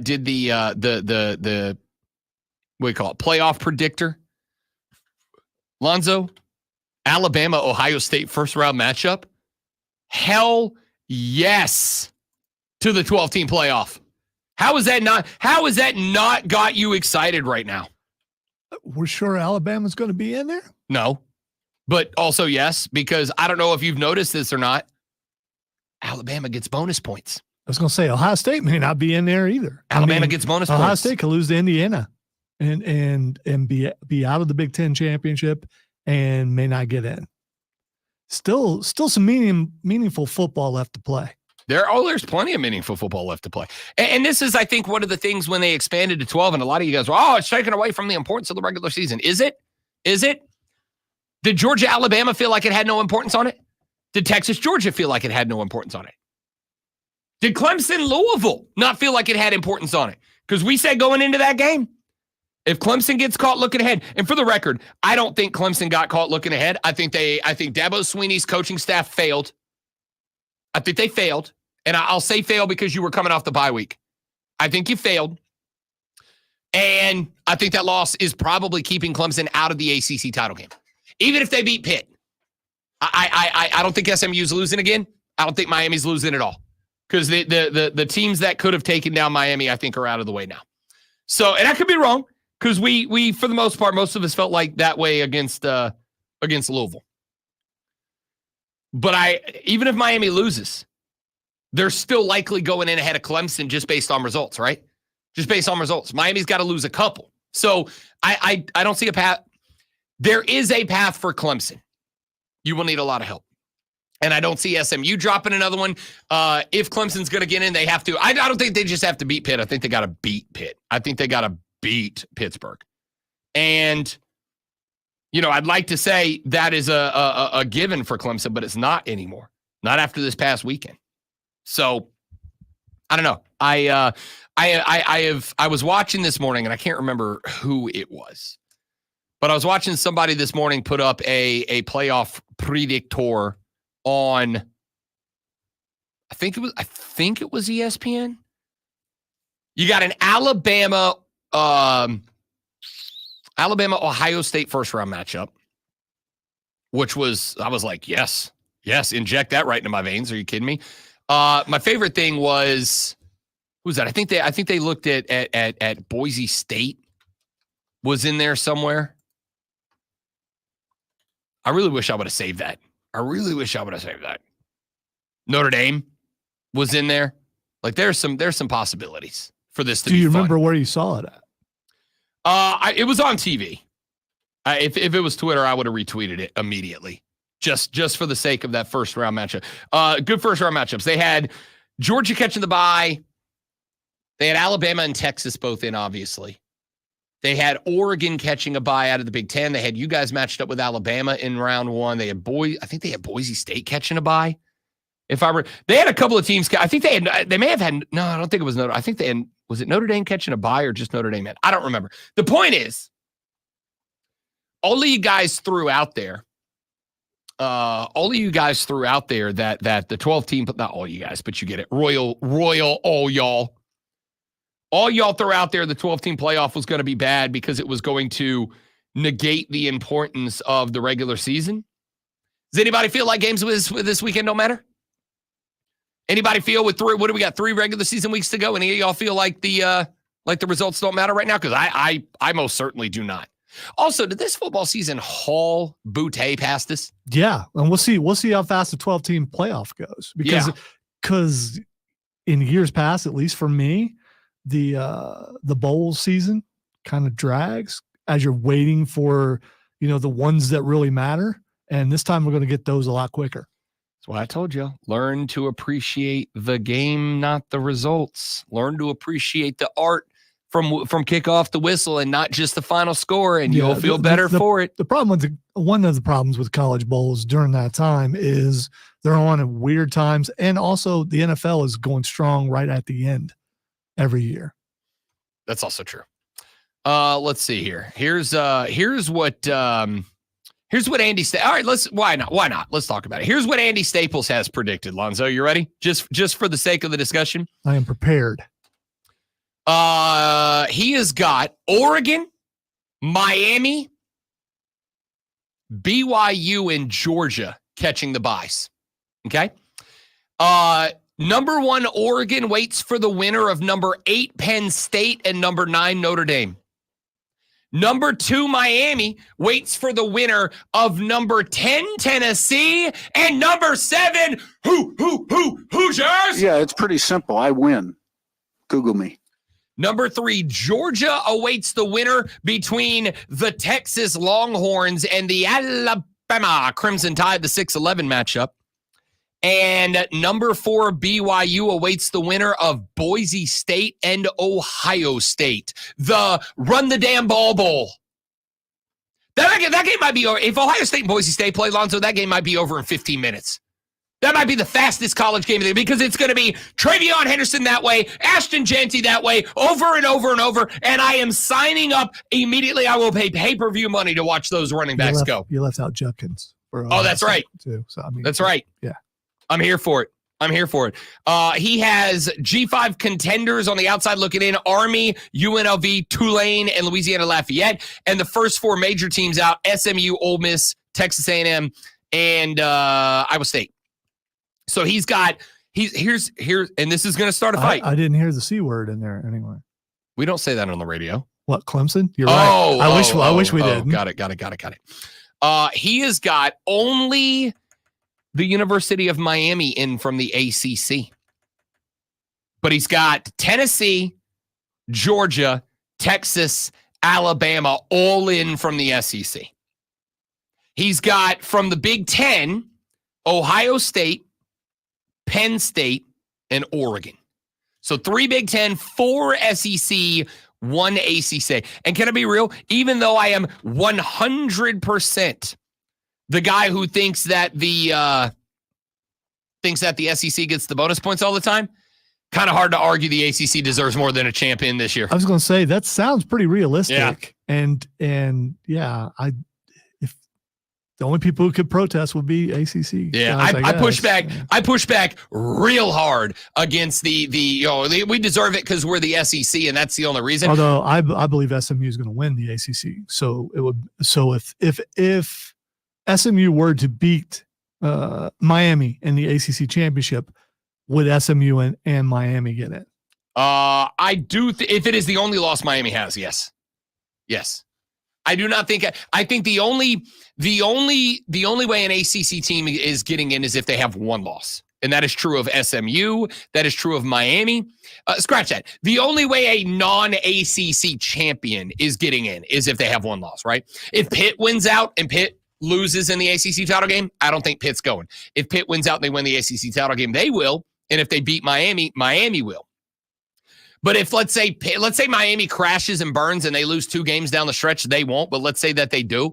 If they lose 2 and your ACC title game ends up being Pitt versus SMU, the winner of that game goes, the loser of that game goes home.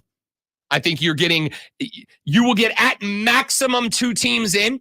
And I think the only way The only way that 2 ACC teams get in is if Miami loses the ACC title game and it's their only loss. That's the only way you're getting 2 ACC teams in this. I'm willing to bet on that. Let's see here. Brett McMurphy's college football predicted field. He's got the top 4 seeds and the teams getting by. Oregon, Georgia, Miami, and BYU in that order. From 5 to 12, he's got Ohio State taking on Tennessee. He's got Texas taking on Boise State, Notre Dame taking on Penn State, Indiana taking on Texas A&M. By the way, both of those cats that we have given you so far, both of those cats have South Carolina ranked 22nd in the playoff rankings predicted at the end of the year. Let's see here. I'm just enjoying looking at other people's playoff brackets predicted. The Big Ten Huddle podcast has the Oregon Ducks as the 1 seed, Georgia is the 2, Miami is the 3, BYU is the 4. They've got Boise State and Ohio State as the bottom matchup. They've got Texas, Indiana, Alabama, Penn State, Notre Dame. Alabama, Penn State might be the ugliest damn football game we've watched all year. Because Alabama, just for whatever reason, cannot figure it out, and Penn State can't win a damn big game. It's going to be 2 teams trying so hard to give the win to each other over and over. All right, so there you go. We wait for the college football playoffs. Texas said, don't forget SMU. I'm not forgetting SMU. I'm telling you right now, if SMU doesn't win the ACC title game, SMU is not going to the playoffs. That's their only path. In fact, everybody who's not Miami in the ACC, if you're not Miami, your only path is to win the ACC. It's the only path. If Miami loses the ACC title game, but they play in it, they are going to the playoffs, probably is the 11-12 seed. If anybody else in that conference does not win the ACC title game, they are not going. That's just how I see it. That's just how I see it. Let's see. The Athletic has Oregon, Miami, Georgia, Kansas State as the top 4. Ohio State, Penn State, Notre Dame, Texas through 8, Indiana, Clemson, Tennessee, and Boise State as to I don't see a way you get Clemson in there. And yes, I do. They win the ACC. But if they do, they're catching it. I don't see how Clemson is either like 1 through 4 or not in. Well, SMU and Miami would have to lose some games, and then Clemson could get in. SMU would have to lose another one because I do think Clemson would get in if they were both 2-loss teams. But remember, they'd also have to beat Pitt and give them loss number 2 as well. I don't know. We'll see. And chances are South Carolina's ranked by the time Clemson plays them. So if they beat say right them, now, Clemson beats Vanderbilt this week, they're ranked next Monday. South Carolina. Yeah, that's what I meant. South Carolina beats Vanderbilt this weekend. They're ranked next week for sure. Can't let that one go. By the way, there's a path to the SEC title game for South Carolina. Who'd have thought we said that in week 10? Back after this, Rob, back after this on the Rob Brown Show and the Fan Upstate.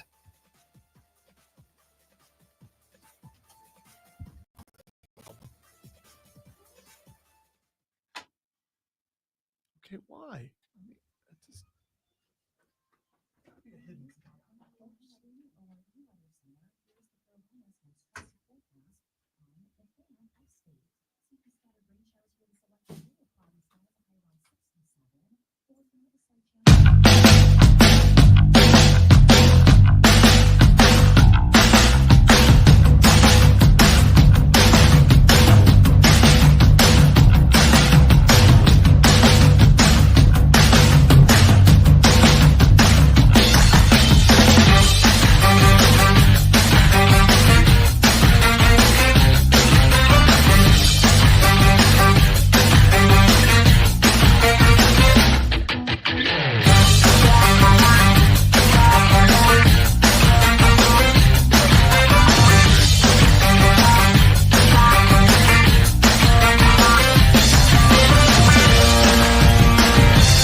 The Rob Brown Show continues. It's the Fan Upstate NFL trade deadline day. We do have a couple of moves that have been made so far this glorious Tuesday morning.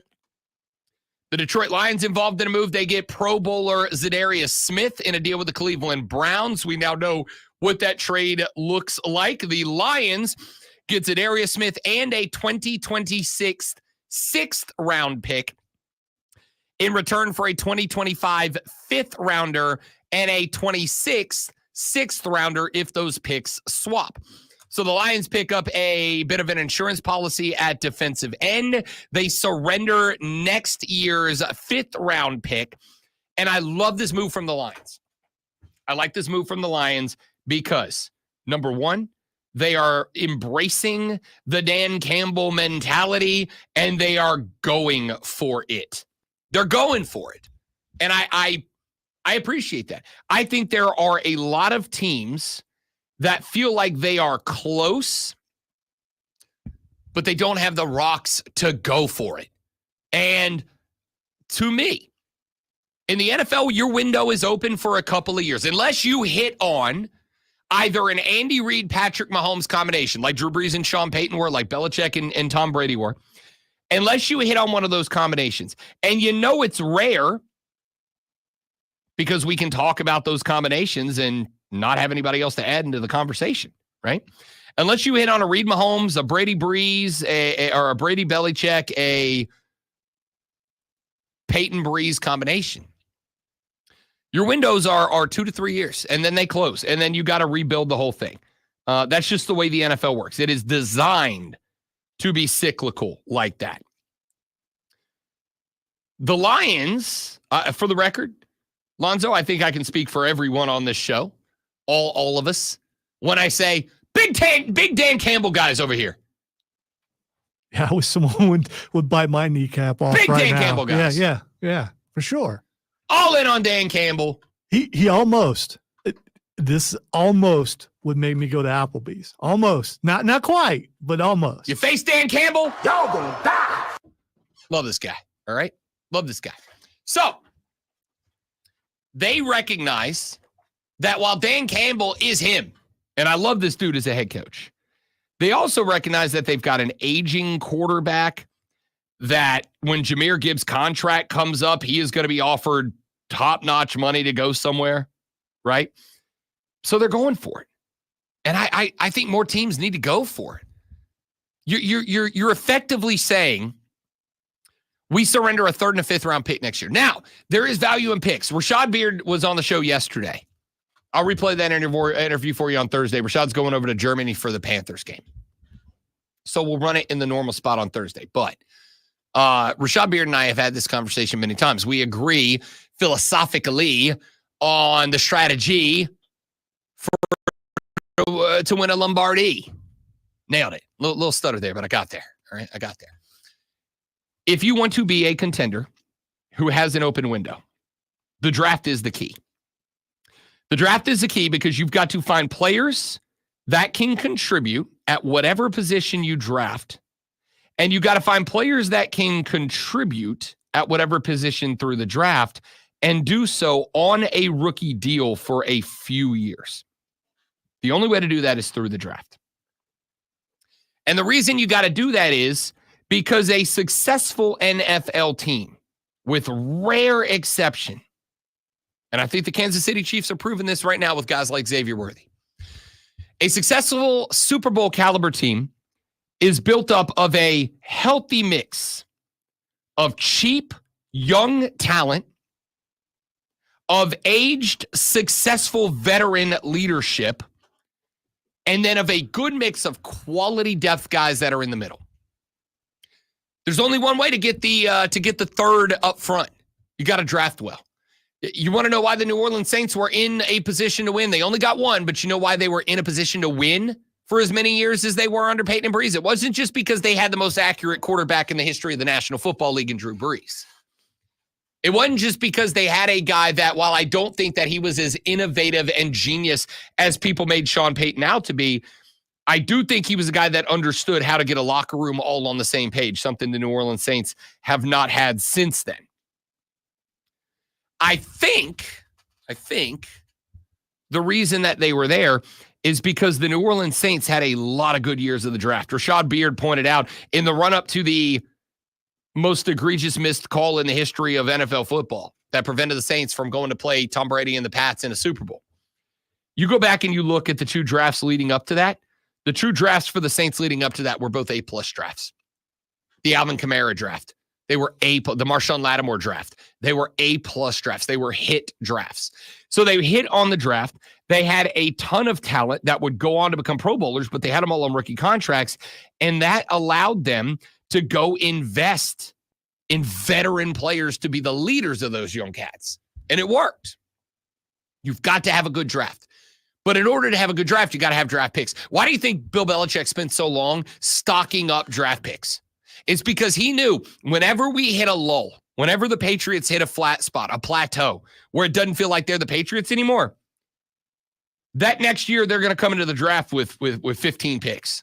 And they're going to get 15 dudes. And as long as they hit on 5 or 6 of them, hit on a third of your picks, they're going to have a full class of good young talent that they can underpay and give that money to go find some vets to bring in. And they did that. That's how they were able to bring in Randy Moss that one year. Because they had a ton of good young talent so they could pay Randy Moss to come in. And granted, you didn't have to pay Randy Moss like you did when he was in his prime, but he was still a damn good wide receiver, as was evidenced by what he and Brady did that year. You got to have that. But I also think, considering NFL teams know that, I also think in order to be successful in that regard, when you get a window, when you know that your window is open, when you know it is time to compete and it's time to compete now, I think you have to throw caution to the wind and you got to bleep and go for it. The Lions just said 3rd and 5th round pick next year. We don't care. Now, most fans don't get super jacked up about a 5th round pick. 2017, that Alvin Kamara, Marshawn Lattimore draft pick. You know who the Saints picked in the 5th round that year? Alex Anzalone out of the University of Florida. What's Alex Anzalone doing now, 7 years later? He's part of that Lions defense. He's a heart of that Lions defense. Those are the types of cats that you go draft and you make them heart and soul of the team, but you don't have to pay them like they are. And you let them develop on a cheap contract. And then once they develop, you go, okay, you are critical. We're going to cast off one of the older vets to keep you because now you're an older vet. And we're going to go find the next young guy, heart and soul, in the next draft. That's what 5th round picks turn into. Alex Anzalone. Is Alex Anzalone one of the top 10, 15 linebackers in the National Football League? No.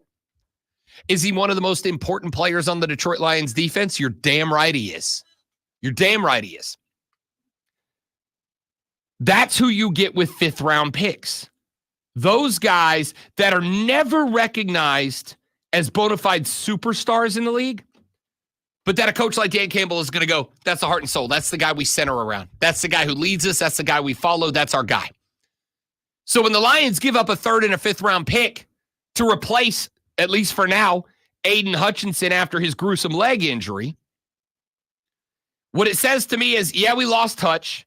We know our defense is going to suffer from losing Hutch, who, by the way, from what I understand, might be on pace to return for the playoffs.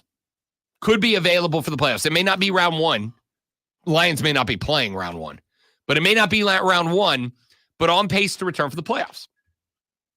So, if that is the case, now the Lions have real depth at the defensive end spot.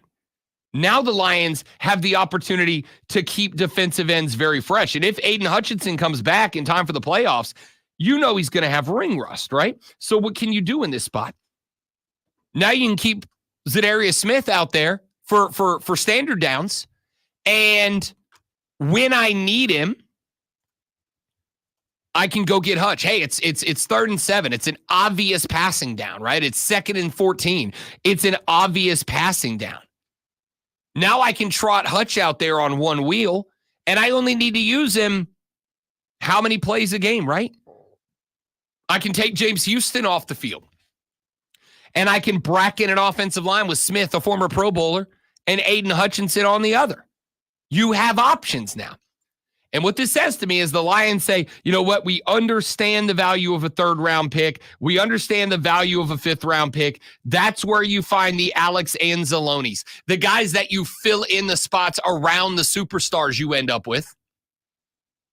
But as valuable as those picks are to find the Alex Anzalonis, these windows like what the Lions have right now, they don't last forever.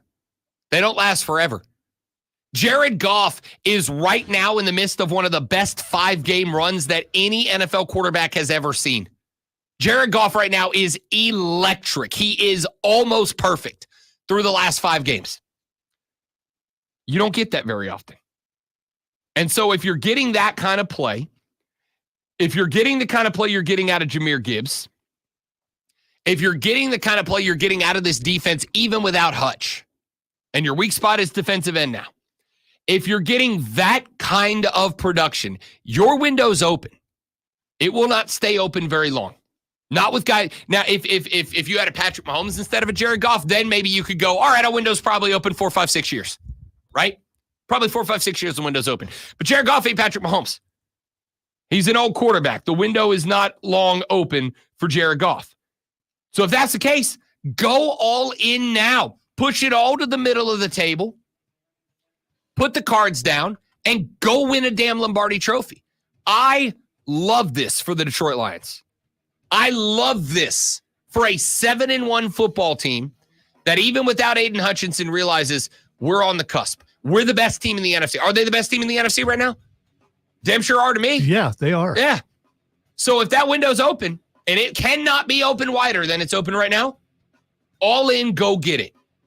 And to surrender 3rds and 5ths to make that happen and keep your 1st, about as good of a play as I can ask. This is masterful from the Detroit Lions. Let's take a break, come back, wrap up the show. The Rob Brown Show, the Fan Upstate.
The magic of Christmas comes alive at the Upstate Holiday Light Show, open Thanksgiving through December 31st at District 143 and 153 in Eastland.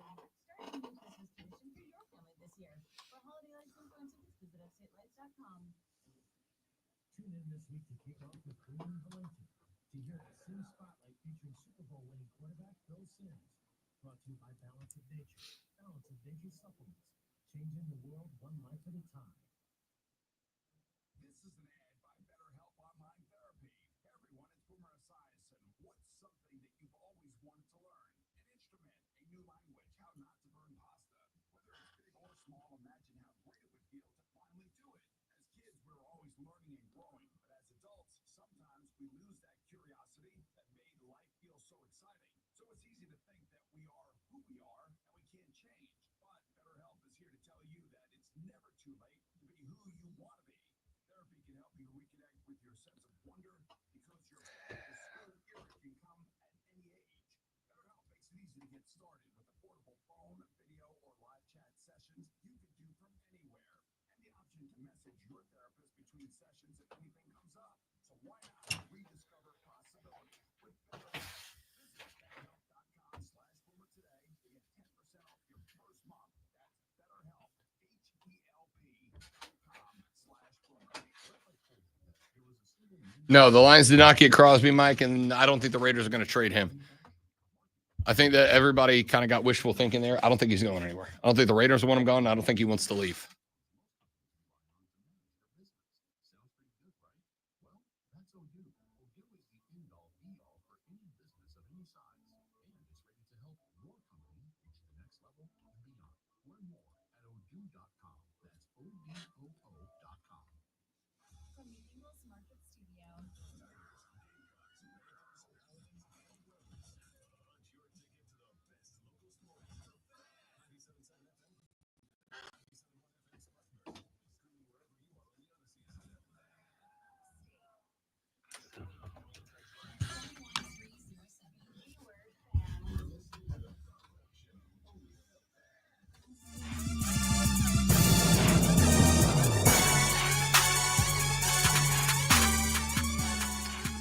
Final segment of the show, final segment of the day. The Rob Brown Show rolls on. It's the Fan Upstate.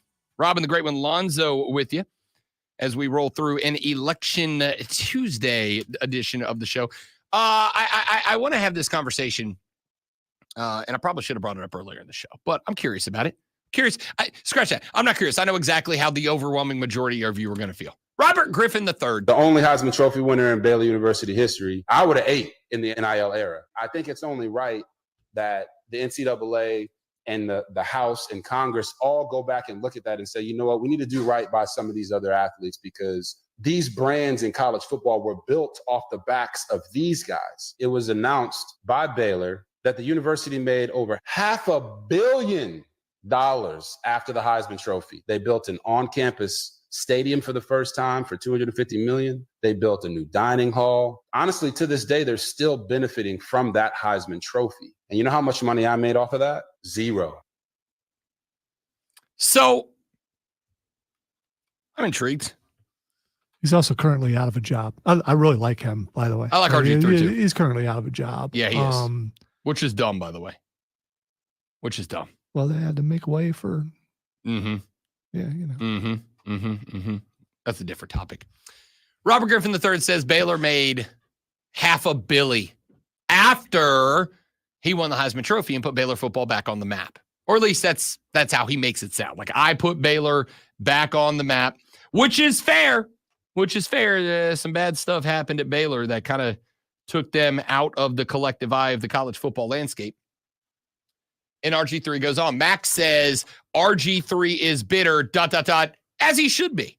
Yeah, I mean, I'll tell you, like, I found out last time I was home. I broadcasted for another large corporate entity a number of years ago. Years and years ago. I went home for, when was I home? June, July, summertime. I was back home for a weekend. And as I was driving around, I was like, you know what? Let me listen in on one of my old stations. And I found out there is still an advertisement that I made for a business down there in Florida, probably a decade ago, ballpark, about a decade ago. Advertisement I did for a company down there that's still running. Are you better now? As a broadcaster? Yeah, Yes. I mean, then can you do a better commercial than what that was? Or was that so good that they're like, man, Oh, no, we it was a good can't. commercial. It was a good commercial. Okay, all It was a right. good commercial. All right. Because I've heard some production, it's like that's going to be around forever because it's that good. Yeah, So it was pretty good. It was for a bar, and I nailed it. Still runs. Congratulations. Still runs. And I got to tell you, when Zoe and I, when anybody in this business does a commercial, voices a commercial for a business, we get paid for it because you are utilizing the brand that we have built to get people's attention to your product. The thought for me is you are still benefiting from what I did. Now, I accepted a contract to make that commercial. I'm guessing I probably got paid about $150 to make that commercial for you a decade ago. You've been running that commercial for 10 years. You've been benefiting from that commercial for 10 years now. While I agreed to a contract at the time for $150, would it be unfair of me to say, hey, guys, you've been using my voice for 10 years. You've been using my voice for $10 a year for a decade. would I be entitled to say, I need more money from this? You should circle back around and pay me because, or not. Because that's kind of the situation RG3 finds himself in. There was no NIL. The only contract that was available to him at the time was a scholarship. The scholarship says, we provide you room and board in return for you coming here and being a great quarterback. And he did. Won a Heisman Trophy. Brought Baylor to heights they had not been in for forever. But then Baylor says, we made $500 million off the Heisman. That is not something that Baylor could do without Robert Griffin III, right? And he brought $500 million. They built $250 worth of on-campus stadium. They had never had that before. And he says Baylor connected it directly to the Heisman Trophy that he won. So okay. Do you dispute that the accuracy of his assessment? I just find it hard to believe that the Heisman is that valuable to a school. How's it not? Because it's a popularity contest, and doesn't matter. Still valuable. I get how it would be somewhat valuable, but I don't know how it could be that valuable. It is for a school like Baylor. Probably not to a Buckeye. Probably not to a Bulldog.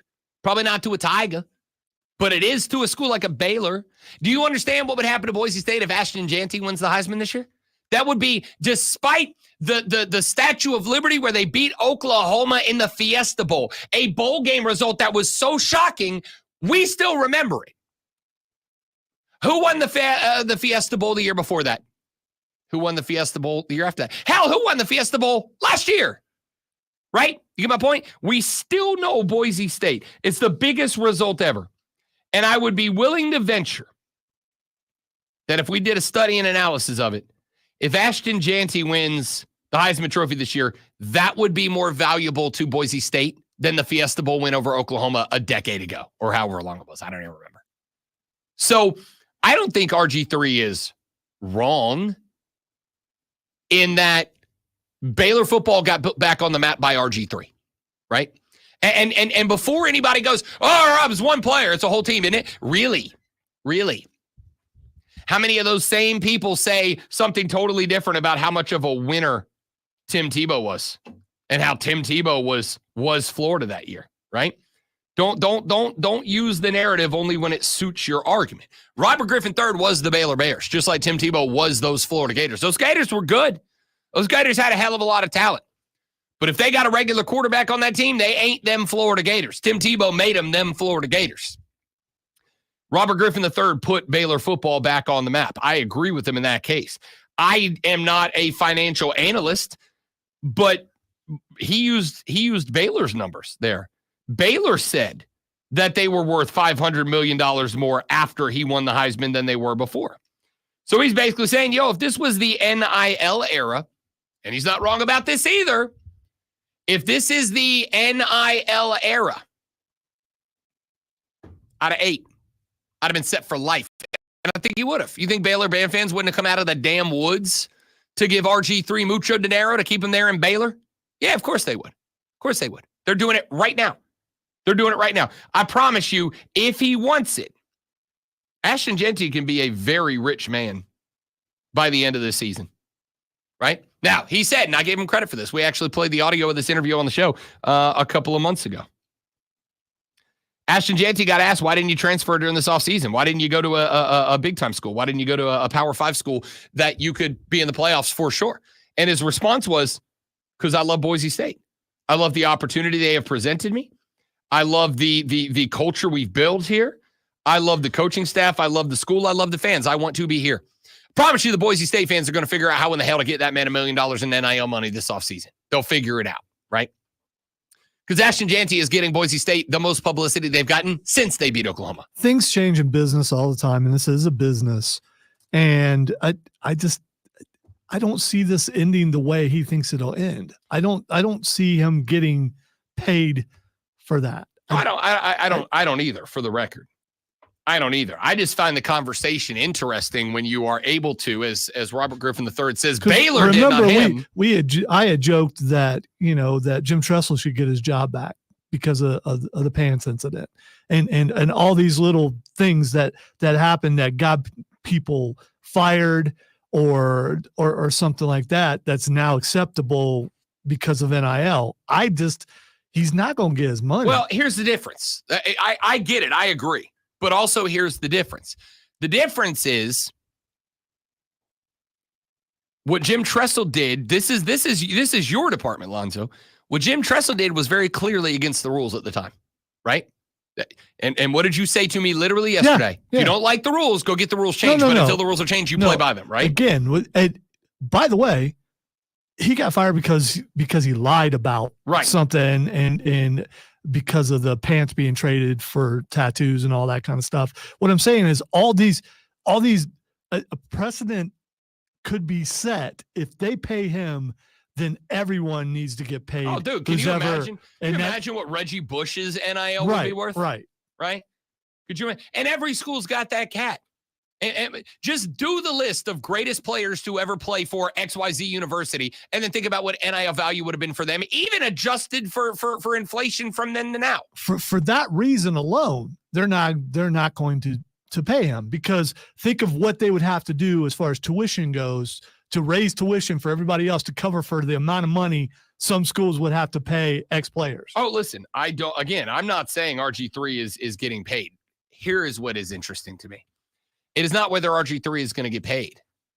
It is whether or not RG3 or someone like him will ever file a lawsuit and demand part of that money back. If they ever go in front of a judge and go, this school just openly said they made $500 million directly because of me, and I got nothing out of that deal but an education that was worth X $1,000. Am I not entitled to some of that? And catch the right judge on the right day at the right time with a good argument and have that, because that would be enormous in college sports. Brown Show presents Twitter. By the way, don't put breaking news on the screen saying that someone's not going to make a move. That's breaking news. Jerry Jones, Cowboys are not selling at trade deadline. Okay, how's that breaking news? That's just so dumb. Breaking news. I'm going to eat lunch after this. Stop the show. Eventually. I need you all to know I'm going to eat lunch right now. All right, the first thing that's Xing is DJ Moore.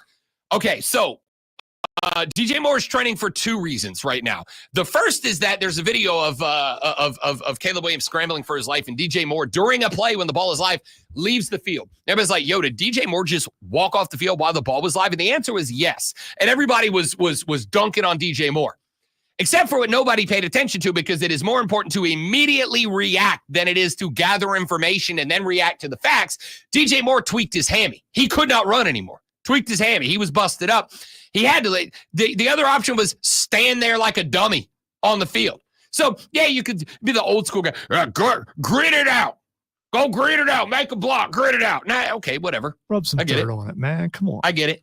The second reason that DJ Moore is trending today is because DJ Moore was doing an interview in Chi-Town, Illinois yesterday on, I believe, 96.7 The Game up there, and he got asked a very interesting question by the radio host, and the answer went this way. From the outside, has Matt Eberflus lost his football team? So I'll ask you, has Matt Eberflus lost his football team? I want to say no. The message yesterday was that we know we 4-4 now. It's just like being 0-0, but you just got to go out there and start stacking wins how we did, and that's the best thing we can do is win, and then let the chips fall how they fall after we do so. Now, considering DJ Moore used like 9 football cliches in a 10-second span right there, I want to pretend that this is DJ Moore just like, I don't want to do this interview. I'm banged up. I don't feel great. We just got our butts whooped. I don't want to be here, so I'm just going to give you the platitudes and get the hell over this interview and be done with it, because that's happened. We've talked to players before who very clearly don't want to be here. But when the host says, has Matt Eberflus lost this team? And the answer, DJ Moore, a man that you spent a lot of capital to bring there, a first overall pick to bring there, says, I don't want to say no, but ... It doesn't matter what else he says. The answer is now yes. Yeah, but I think you and I both have done this. I think everyone's done this. Answer before you really listen to the question. And I think that's the case. I think he really didn't hear what the question was, or his brain didn't catch up with it before he had started talking, and then he moved on. That's what I think it is. I don't think he would have. I will give him the benefit of the doubt for the sake of DJ Moore, because I like DJ Moore. I'll tell you what the problem is. The problem is the optics of this are real bad for a coach that was already hot-seated coming into this year. That's your biggest problem. All right, the next thing that's Xing is Chase Young.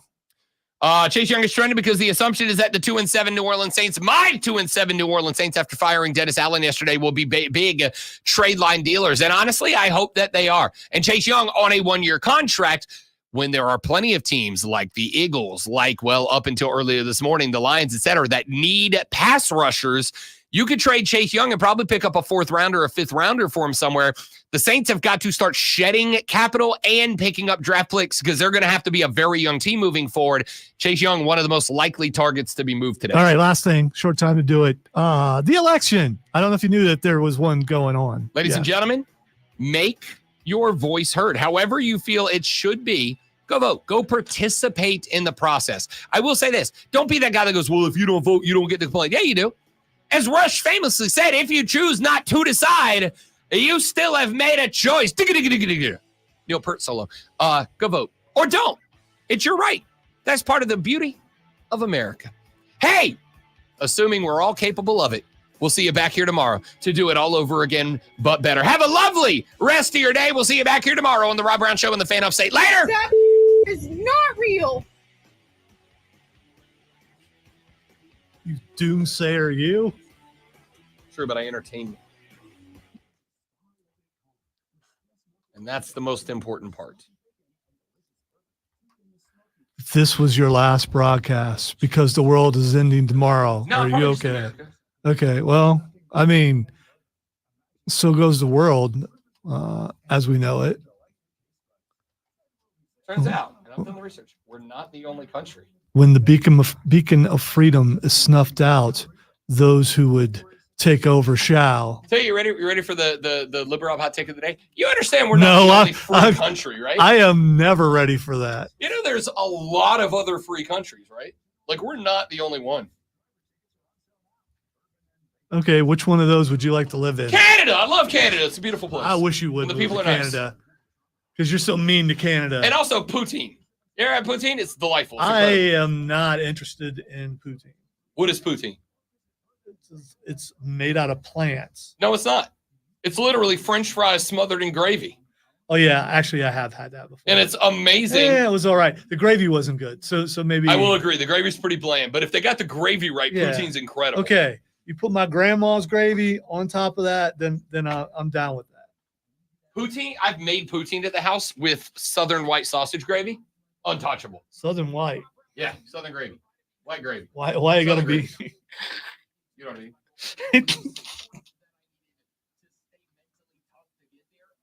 Minus 145. That was when did you pick up those odds, Mike? That's wild. I haven't seen that. I've seen him favorited a couple of times. I've seen him, but I will also tell you, and this is interesting, and I'm speaking at this, and I can tell you this sincerely. I'm speaking as a betting analyst here. Wow, you That's can. my job. you Oh can no, I bet closed on- my computer and You said, can bet on the election. oh yeah, you can absolutely bet on Yeah, you're off. Yeah, I'm coming right back. Yeah, but your microphone's still working. Yeah, because I actually yeah. do want to address this as a betting analyst, not as a person invested in the election one direction or the other. As a betting analyst, I can tell you that are you looking at Lonzo's face while I talk? As a betting How analyst, could you not enjoy looking at my face? this was very interesting. The market for the election actually got flipped on its head a little bit. And what it got flipped on its head by, see if this, I'm going to go to this camera. What it got flipped on its head by was that there was an enormous influx of money into the gambling market from cryptocurrencies, not from cash, not from traditional betting sources. And the crypto market is predominantly invested in and utilized as currency by the right? Like it's predominantly Republicans that are invested in cryptocurrency. So I don't understand cryptocurrency, so I just take your word for it. I don't either. It's as Nikki Glazer said, Rob Gronkowski said, Gronk know that not real money, which was one of the best jokes I've ever heard. a lot of the money invested or bet on Donald Trump was from crypto money, and crypto money is largely driven by the right.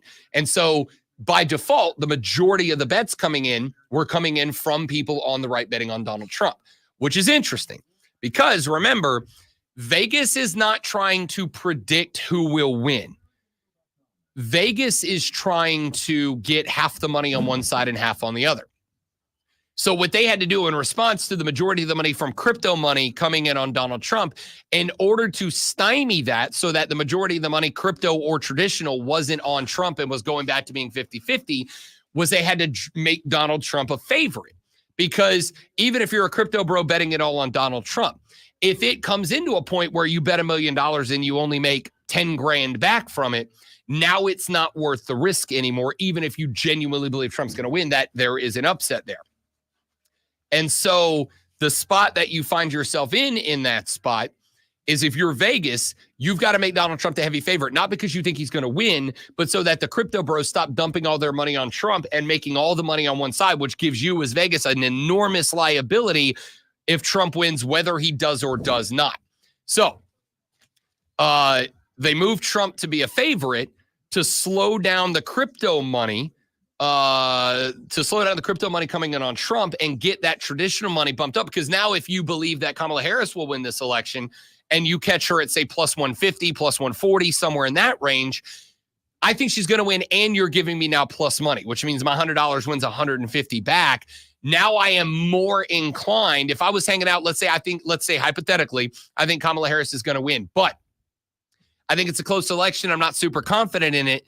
I'm not going to bet her at even money or minus 110, which is usually where that line is set, right? I'm not going to make that bet because I feel like I'm risking too much with an upset.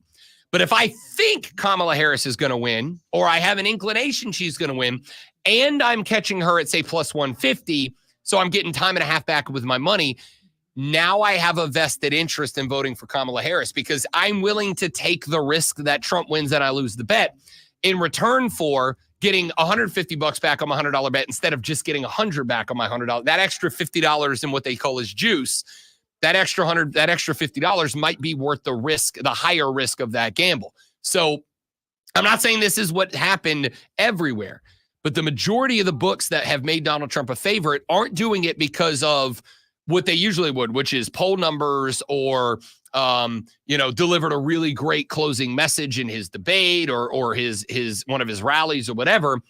They did it because a ton of money came in on crypto, and the crypto money comes in from the right. So they're trying to entice people to both stop putting money on Donald Trump via the crypto market and entice people from the other side to put more money in on Kamala Harris to bring that. Because again, all they want is when the votes go final tonight and when voting's over tonight, they want half the money on Trump and half the money on Harris. Well, right now, the majority of the money's on Trump, but it was a huge push just in the last really 2 weeks, huge push in the poly market in crypto that pushed most of the money to Trump. The actual number of bets is about 60-40 in favor of Trump, but the money's like 80-20.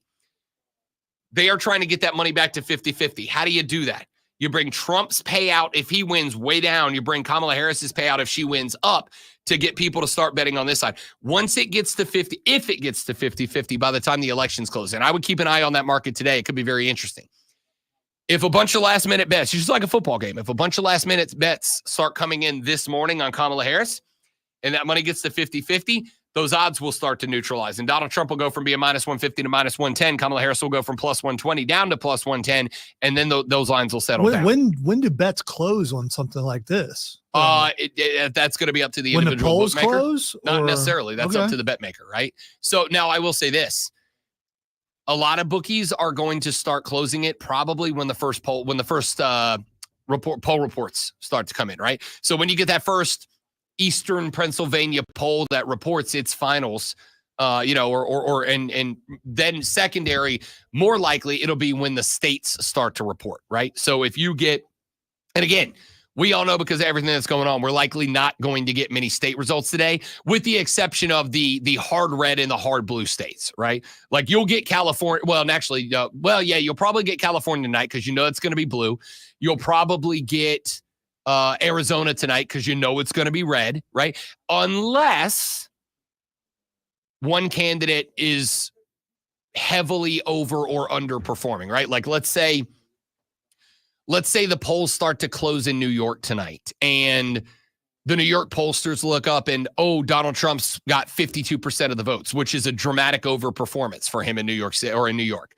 If he's overperforming in New York and New York is in the air tonight, then every other state will go, pause. We're not giving you results tonight. We're not going to do it. We'll give you the vote tabulations as they come in, but we're not going to give you anything. So if there is a dramatic over or underperformance anywhere, then maybe the books start to close early. But that's when they close those bets is going to be up to the individual books one at a time. I'm gonna tell you right now, I'm going to be very interested in watching this. Like I said, but Bovada is one of those books that takes cryptocurrency as a bet. I can go bet in Bitcoin. I can go bet in Doge or whatever. When they open that up, huge flood of money coming in from the right, which is where the majority of crypto is invested in. I would not be shocked if that number, and I'm not saying Trump won't be listed as a favorite tonight when it closes up, but I would be shocked if it wasn't closer to like Trump minus 120, Kamala plus 110 kind of range. That would be my bet. But we'll see. I'm going to tell you right now, I'm going to be a tired SOB tomorrow because I will be staying up until they turn the coverage off tonight. I am invested in this. I did not make a bet, though, for the record. I don't have any money on this because I have no damn idea. Tonight could be Trump sweeps the board early. It could be Harris sweeps the board early, or it could be we don't find out results until next Sunday, legitimately. So we'll see. I'll be on Twitter. We'll find out. It's going to be wild. All right. Y'all have a lovely rest of your day. Enjoy. Thanks for being here. That was fun. Goodbye.